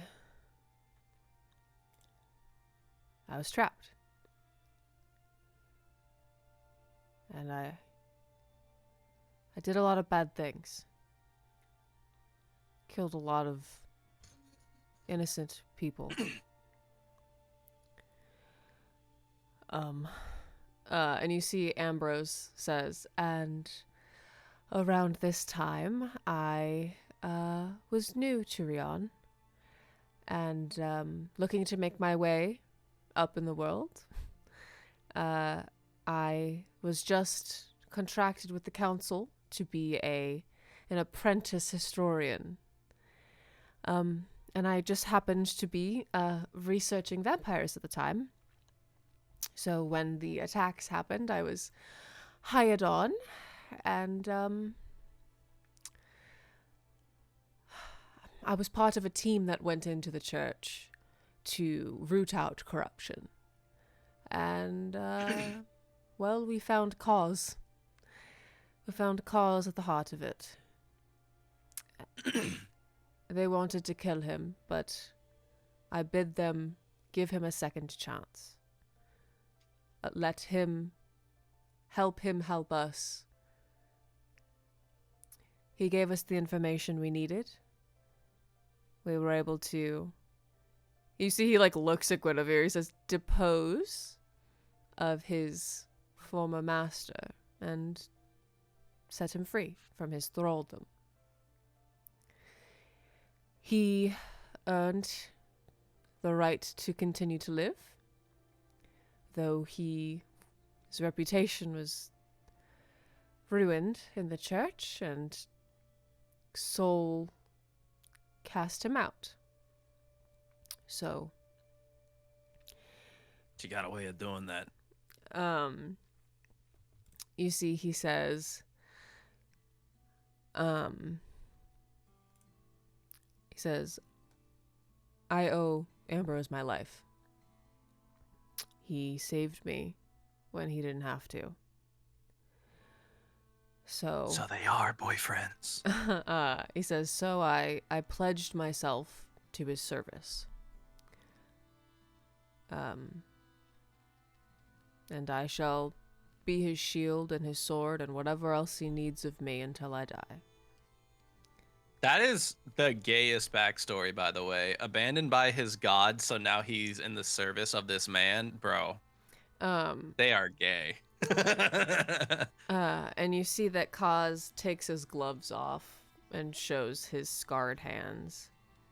And he says, even though it hurts, I still try to heal. To try to make reparations for the damage that I've done. For the people that I've killed. I know that it won't wipe my hands clean of the blood, but it's all that I can do. Does Kaz have red eyes? No, they're silver, or they're they're gold.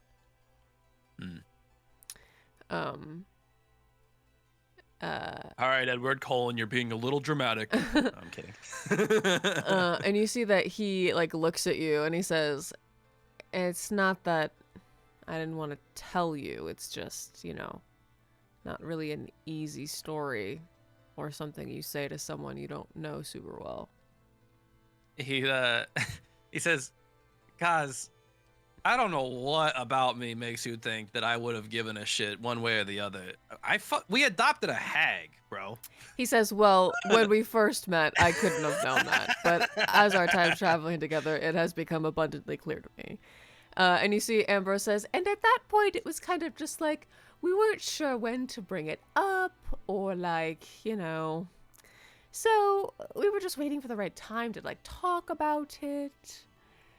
Says, I mean, that's fine. I kind of already figured something like that was the case. So I was like, hey, respect his privacy and whatnot. You see Laurent says, I admire your courage. Oh yeah, he says, oh yeah, we adopted a hag, by the way. Yeah. I just realized I just dropped that little tidbit in there. You see Laurent is like, all right. You see, it's fine. She's my daughter now. You see, he looks at Guinevere and he looks back at you and he says, well, we're in the same boat then. And you see, you see Guinevere, doesn't say much, but she's just kind of happily playing with her doll. And Laurent says, I don't know how much longer we can stay here. I thought that with the magic of the Verlorenwood, it would shield us more than it has, but it might be time to go somewhere else. But I'm kind of the opinion we might not be able to settle anywhere for too long. Might just have to keep moving, unfortunately. And you see Guinevere looks back and she says, we can go on an adventure. And he kind of laughs and he says, yeah, we have to travel at night though. And you see she says, I like the nighttime. It doesn't hurt me. He says, yeah, I mean, hey, he leans in close to Laurent and says, if you know anyone in the area that super needs killing, that was a real offer, by the way. We can just torch the body and I can be like, oh yeah, I fucking killed the guy. He's dead. Here he is. Sorry, his face is unrecognizable. You know what I mean? I'm just saying, I'll do it. It's fine. I can drop off a corpse for you. But otherwise, I probably, yeah, you shouldn't stick around here. Your face is all over town. And I mean all, it was like impossible to miss. You see he nods and he says, "It's been a while since I've been into town, but I imagine that's the case." You see that he looks over to Guinevere and he says, "Well, I'm not sure where we'll go, but anywhere's better You than said here." other people were coming looking for you, right? Like, have you had to kill any of them? You see he shakes his head and he says, "No one's found this place so far. Damn. He says, "I've tried to avoid killing my family if I can help it."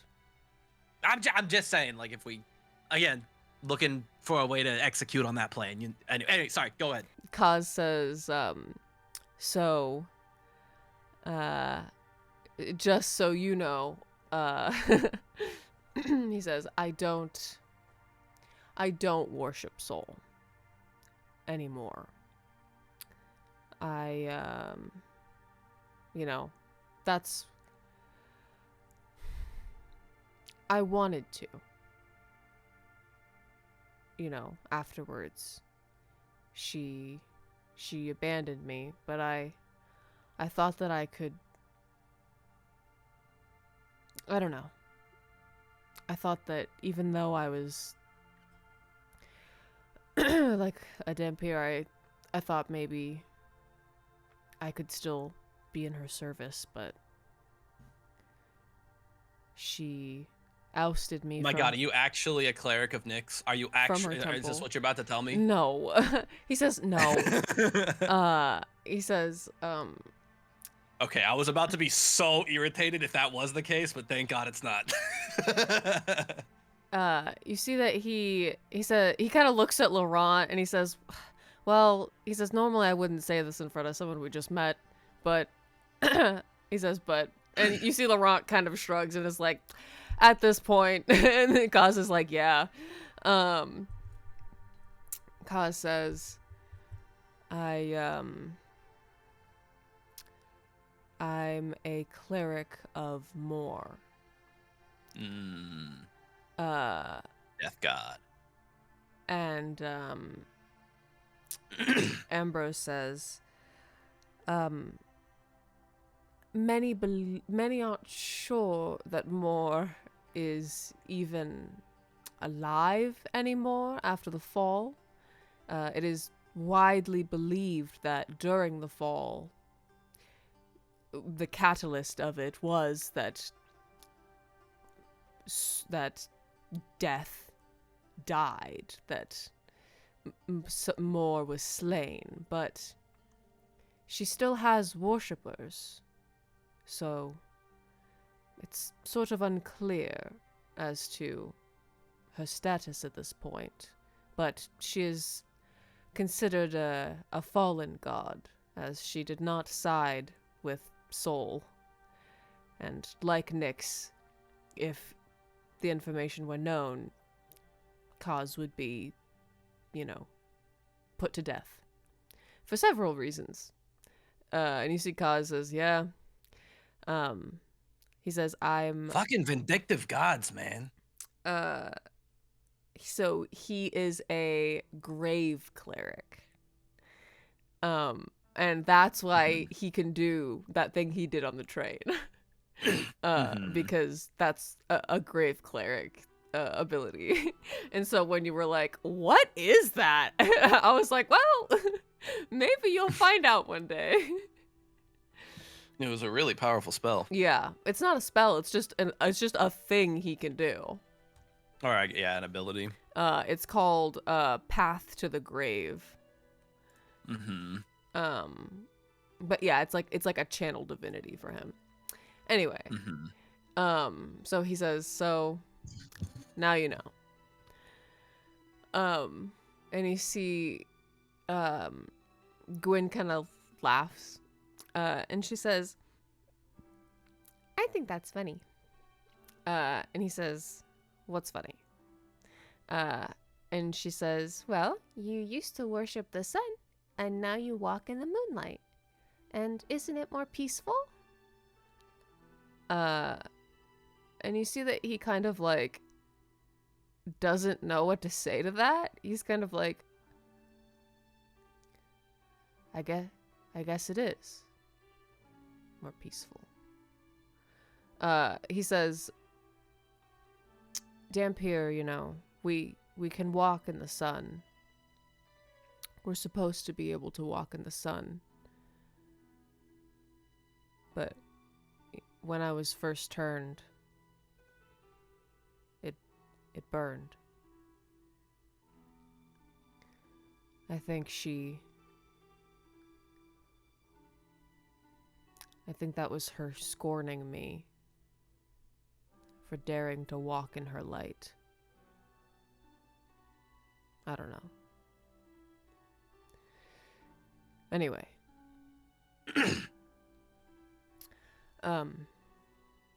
Yeah, you guys should probably not stay here. And in the distance, wolves howl. Oh boy. You see Laurent stands up, he puts his hand on his sword, and he says, "Get inside." And Gwyn promptly runs back into her room. And you see her crawl under the bed. I think Ailstain he like kneels down as she's going in, and he has Harry jump into his hands, and he in his other hand has some treats. And he says, "All right, Guinevere, listen. Harry is very scared of wolves, okay? I need you to keep him safe. This is Harry. Say hi to Harry. He's really nice. Here, pet his little head." She pets him and she says, "Hi, Harry." And he like crawls under the bed with her. He says, "He's really scared right now, so you gotta be brave for him, okay? Keep him safe." You see, she kind of laughs and she says, "I'm not afraid of the wolves. Laurent just doesn't want me to bite them." Oh no, I'm not saying you're I'm saying Harry's afraid. Oh, You okay. gotta keep him safe. All right. Here, It's Here's some treats. It's okay, Harry. Give a treat to him every like 5 minutes or so that he's a good boy. Oh, all right. You see, she sets them on the ground, and Harry immediately goes and tries to start eating all of them. And she goes, "Oh, no." No, you can't. You gotta keep them on. Yeah, see, he's crazy for treats. She goes, "Okay." And you hear Kaz yell, "Ailstain!" as they're like running outside. Says, "Okay, keep him safe." You run out the door. Says, Laurent, maybe you should stay inside. Like, they don't know that you're here yet. Okay. He says, "No, they know. That's why they're here." And you see emerging from the brush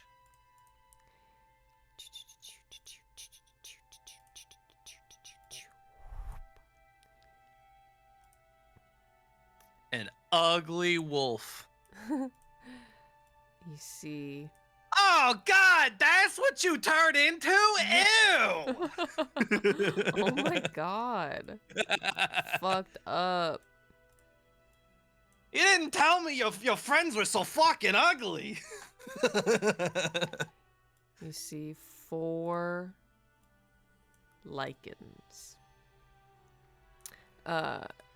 You see one is slightly bigger than the other 3. And is completely black. And he, or you can go ahead and position yourself wherever you want to be. I feel like maybe not having Ambrose directly in front of one of them. Yes. Oh, that's not. What? Sorry, I am trying to get the goddamn... Nope, that's not what I want either. Motherfucker.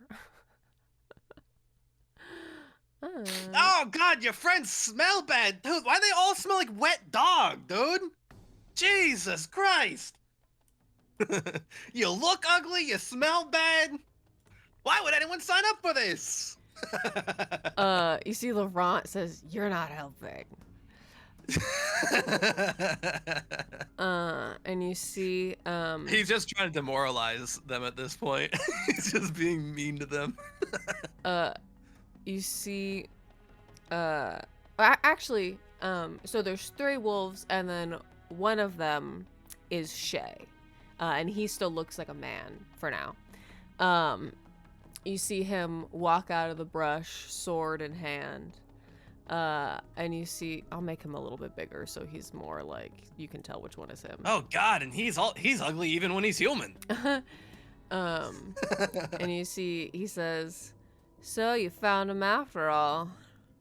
And you see Laurent turns and like looks at you, and he says, "You stink, pretty boy. Followed you all the way here. Good job. Now, stand aside, and you'll get your pay afterwards." And you see Laurent has his blade drawn. He says, it's really funny that you say that, because like I was kind of on the fence about like, is this my business or not? But like, if you're gonna say it was me that led you here, well, now it's definitely my business. And he draws his sword, and like holds it out in between them, and he says, "And I take business very seriously." You see, he goes, "You're throwing your life away for him?" Oh, I thrown my life away for a lot less, pal. There's not much value there. You see, he says, "Whatever, kid. It's your funeral." And he like hunches over, and like all of the muscles in his body like strain, and you hear like and like all of his bones break, and he like becomes this gigantic wolf man. I feel like this music isn't what Can I like what I want. how long is this fucking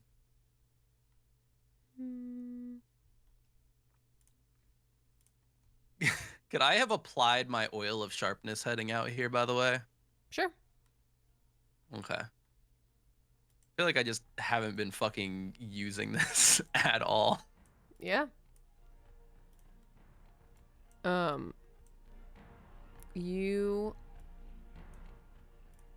He turns into a werewolf. Roll initiative. Okay. He was a big die for this one. Oh my god, that's a thud. Did you hear that? I did. Alright, well. That's a 7 sound. Yeah, no, pretty impressive.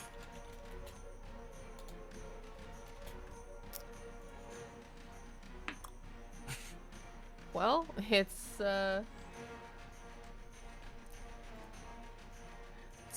better than Kaz, who got a 5. God, why are we all rolling like shit? You know, I wish I could tell you.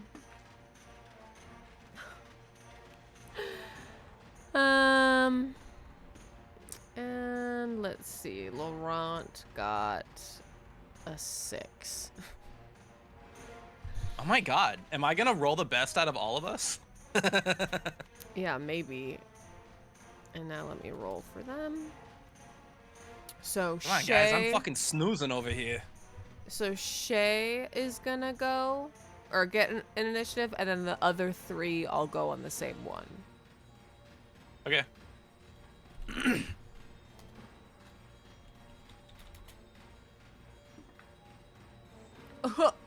Oh. Alright. Okay, just kidding. Wow. This is... What did Ambrose roll? Ambrose rolled an 11. Oh, that's good. Looks like Laurent and Quick, Shay wink at me. go at the same time. So literally the order of operations is Ambrose, you, Laurent, Shay... Oh no, Ambrose, the Lycans, Laurent and Shay, and then Kaz. Oh. Wait, Ambrose the Lycan's you, Laurent, Shay, and then Kaz. Kaz goes last. Hmm. Oh, and let me do us all a fucking favor in this goddamn battle. Gonna label everyone? I am going to label everyone, but also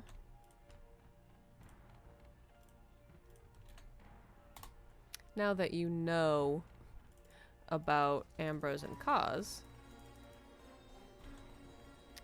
you get to decide what they do in battle. I don't have access to their character sheets. You just sent me their character sheets, and I do not have access. Shit. I know how to do this. Hold on. Okay. Causes you should be able to look at now. Okay, yes, I can see cause. Okay. And Ambrose you should be able to see now as well. Whoa, 12-inch peepus! Yeah. Sorry. Yeah. Rah. Wait, why does Ambrose only have 10 health remaining? Oh, give them, or I have to give them all long rests. I forgot to do that from last episode. I was like, why is he all roughed up? Ambrose has cast Identify and Detect Magic today. So he's only got one spell slot left. Oh my god. Burning all his spells? Alright. And Ambrose only has one spell. Damn, everyone's wasting all their spells. Well, Kaz hasn't cast any spells. It says Kaz has 2 spell slots used. Refresh.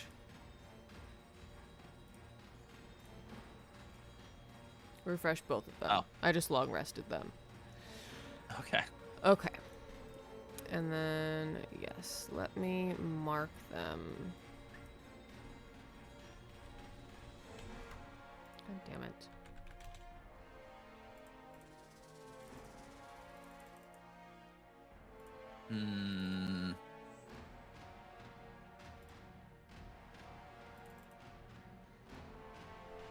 Oh, you can't see that. Fuck. It won't show their names unless I let you control them, which is so annoying. Oh, we got split second Javik again. No! No! Why does that keep happening? You're showing everyone your ships. I don't know why that keeps happening. Everybody ignore the Javik. That's not what this is about. No, everyone look at the Javik.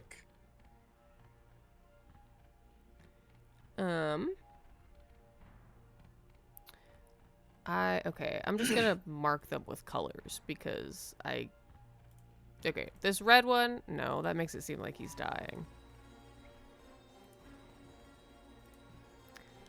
This one with the, nope. Can you just give them name tags? Well, I'm trying, but it won't. I have to open. Go up for me. Oh, you would have to give me Yes. the visibility. Yeah, the character. That makes sense. Well, that's what I'm trying to do, but I can't fucking open his goddamn character sheet for some reason. Oh, there it is. God.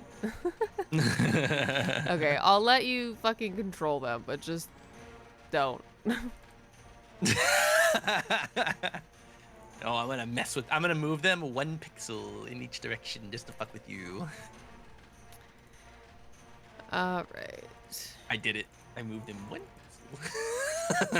Wait, it's still not. Now the advantage is mine. Oh, god damn it. Hold on. It has to be for all players. This is so annoying. All players. Yeah. Okay. It's so validating hearing someone else struggle with Roll20 after all the times I've struggled with it.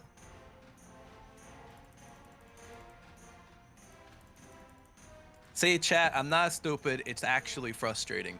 It still won't say his name. It's fine. Why is He's a little bigger than the other ones. All right, We fine. can Whatever. figure It doesn't out. matter. Okay. We're not dummies. We can figure it out. Okay. Ambrose is first, so whatever you want him to do.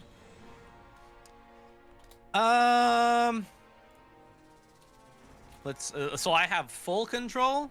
Yeah, you can control him how I control Cassandra. Ambrose, drop trousers and shit on him right now. No. You can control him how I control Cassandra. Well, he's only got really one spell left, and then he's got to do something else. Let's see. I guess he has cantrips too. He's got Starry Wisp, which is nice. Yeah. I specifically gave Shocking him Grasp. some cantrips to be in combat if he needed to be. He does have Dissonant Whispers, which that's not an area spell though. I don't think he has any area spells.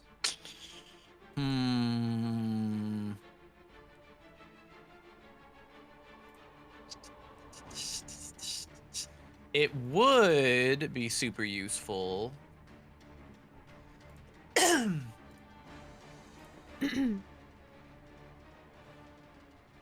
It would be useful if they failed the DC, but he doesn't have a great DC. I'm gonna say maybe one of the Lycans that are near him and Kaz. I don't know, Dealer's Choice, one of those two. He should cast Dissonant Whispers on one of them to see if he can get them to fucking, because if it succeeds, I don't think it's gonna succeed, but if it does, then they have to flee from us. They have to use their reaction to flee. Okay, go ahead and do that. Oh, I'm rolling too. Okay. Well, no, I don't roll. It's a save. Okay, what's his save? 12. DC 12 Wisdom save. Wisdom. Target must make a Wisdom saving throw on a failed save. It takes 3d6 psychic damage and must immediately use its reaction if available to move as far away from you as it can using the safest route. On a successful save, the target takes half as much damage. Well, they rolled a 17. All right. Yeah, I had figured he doesn't have a great spell save. He's DC. only level 2. Leave him alone. He's got a lot of constitution for a bard. Yeah, I don't know. When I made him, I was like, well.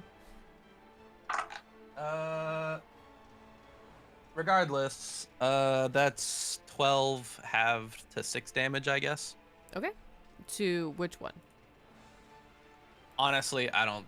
Whichever one. The Either the left one or the right one. I'll do the one farthest from him. Actually, what's the range on that?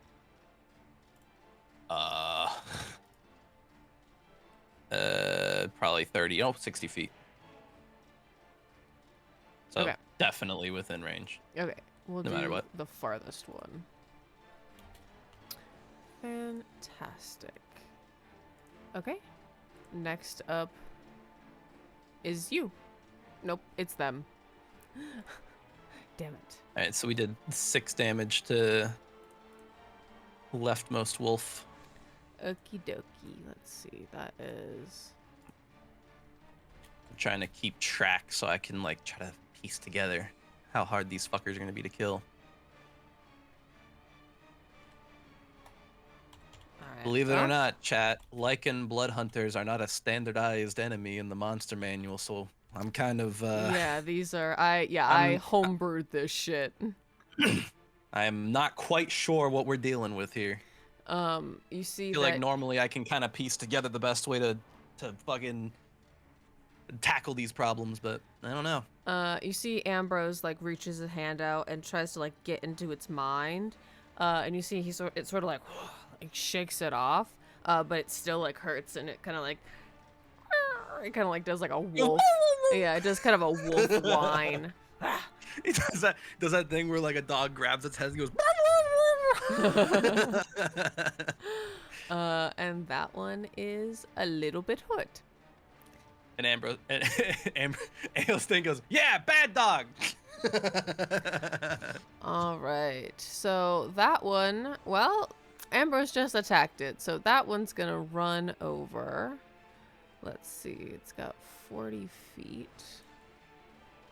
Well, it probably wouldn't be able to attack him unless it's willing to take opportunity from either Kaz or 5, 10, 15, Laurent. 20, 25, 30, 35. No, it makes it to him, and it doesn't leave Kaz's area, so... God damn it. God damn it, Ambrose. Oh, wait. I can't control their tokens, though. Damn it. Oh, Ambrose and Kaz. I can... Yeah. Sorry, I can do that really quick. God damn it, Ambrose. How many times I gotta tell you? Stay back. Alright. You're too girly pop for the front lines. Well, he's standing in the back. Okay, you can control them now. Anyway. I'm gonna make him do a little dance. No.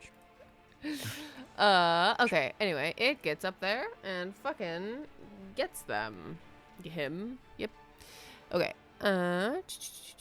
You see it makes 2 strikes with its claws.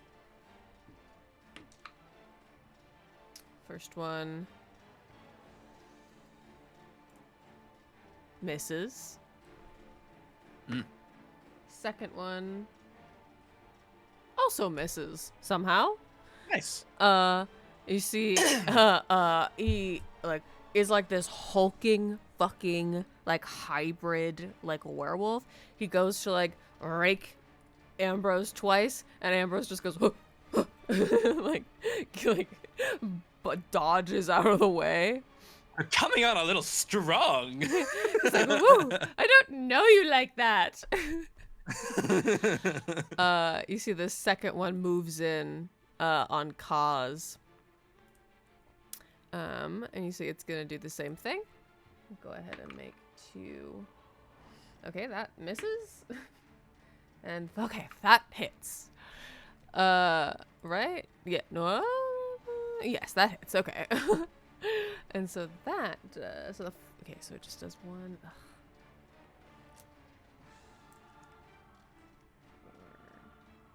5, 7. It does 7 slashing damage to Kaz. He dodges the first one. It gets kind of clawed in the side by the second one. He's like, oh, fuck. So I'll go ahead and do that. You see this one in front of you comes for you, Ailstain. Does what for me? Shut Sorry. up. Hits. Oh, natural 20. Of course. So that's well, let's see here. Well, how much damage did Kaz take? Kaz took 7 damage. So Is that 10 health? So you take 9 damage. And then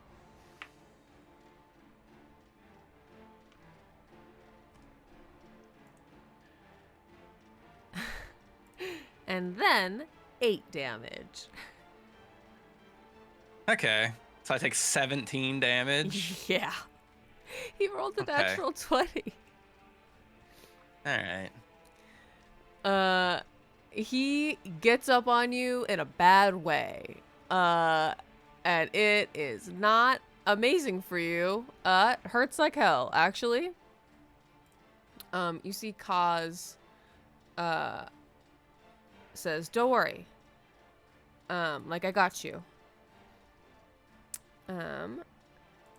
But it is not his turn yet, so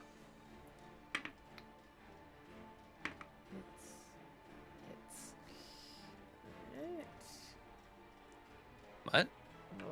Shay. They'll stand next, right? Shay is attacking Laurent. Oh, actually, oh no, it's not his turn yet. Mm. You're so right. Sorry, I forgot he wasn't a part of them. It is your turn, yes. It is now Ailstain's turn. All right. I'm about to do something a little risky here, Okay. but there's a 50-50 chance it don't end too bad for me. Okay. I think Ailstain realizes how bad things are looking right now. Mm-hmm. They've been in fights a few times up until this point. Mm-hmm. This is probably the first time where he's like, oh, we might actually die. Mm-hmm. I think Aelstein activates his Crimson Right. Oh. You cut your palm? So for the first time, he's been avoiding doing it. He holds out his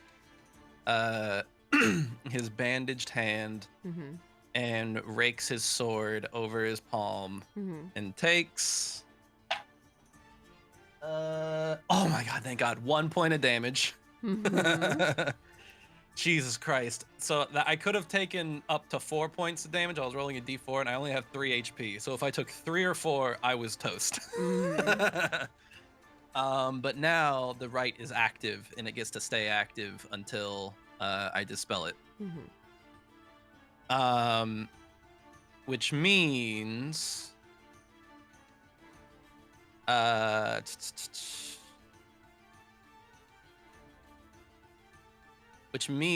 so he rakes his sword over his hand and like blood drips down.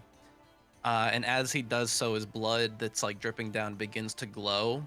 Mm-hmm. And you can kind of see beneath the bandages veins like start creeping up, like a glow on his veins starts creeping up his arm. Mm-hmm. And the engraved veins on his sword also begin to slowly glow in tandem. Mm-hmm. And you start seeing lightning crackle around his blade.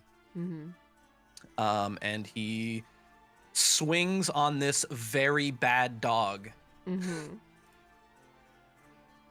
And he says, God damn, you really are the worst blood hunter school. Oh. Fucking bastards and ugly. Ooh, nice. And rolls not just an 18, actually. I think this is a really, let's see, 18 plus 4, 22 plus, I think 3 for the oil of sharpness. Damn. So a 25, does a 25 hit? Yeah, 25 hits for sure, babe. And he does. So let me go ahead and use all my abilities here to really fucking give this dude a bad fucking day. Give this guy the business. Gonna do Savage Attacker. Ooh, that's a really good roll. 6 and a 5, and then 2 and a 2. I can reroll both of those because of great weapon fighting. Mm-hmm. That was not better. So okay, 5 and 6. That's 11 plus the 2. That's 13 plus 3 from the oil of sharpness. That's 15 slashing damage. Mm-hmm. Plus 1d4 lightning damage. And I rolled maximum 4, baby! Nice. So that's 15 slashing damage, 4 lightning damage. Okay. And let me just check something here.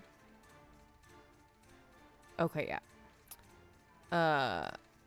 So that's 19 overall? Yes, if he's not resistant to any of that. No, you are good. Plus his sword is silvered. Are they like... So silvered Are is they what lets you weak negate silver? the resistance. Oh, okay. They're not know if vulnerable they to were, it. like- It's just the Yeah. sword has to be silvered or it's half damage, essentially. But fantastic. 19 total. All right. You stick this fucking guy. Well, no, it's a great sword, so you slash the hell out of him. You're I just cut a massive gash across his chest. you just hear like "Arr, arr." Yeah, whine more, bitch! And he goes for another attack. All right. Was that your turn? Yeah, unfortunately, I don't have a second attack, and activating my right was my bonus action, so Okay. that's me. Well, I am critical right now, though. 2 of 20 HP. yeah, let's give you that. Let's give you that fun little token. You're critical. Nope, not that one. And I think that is a good place to leave off for next time. We have Ailstain's finally showing his true colors and activating his true power. And these wolves are really trying to fucking get you. So I guess we'll find out what happens next time on Poll for Initiative Descent.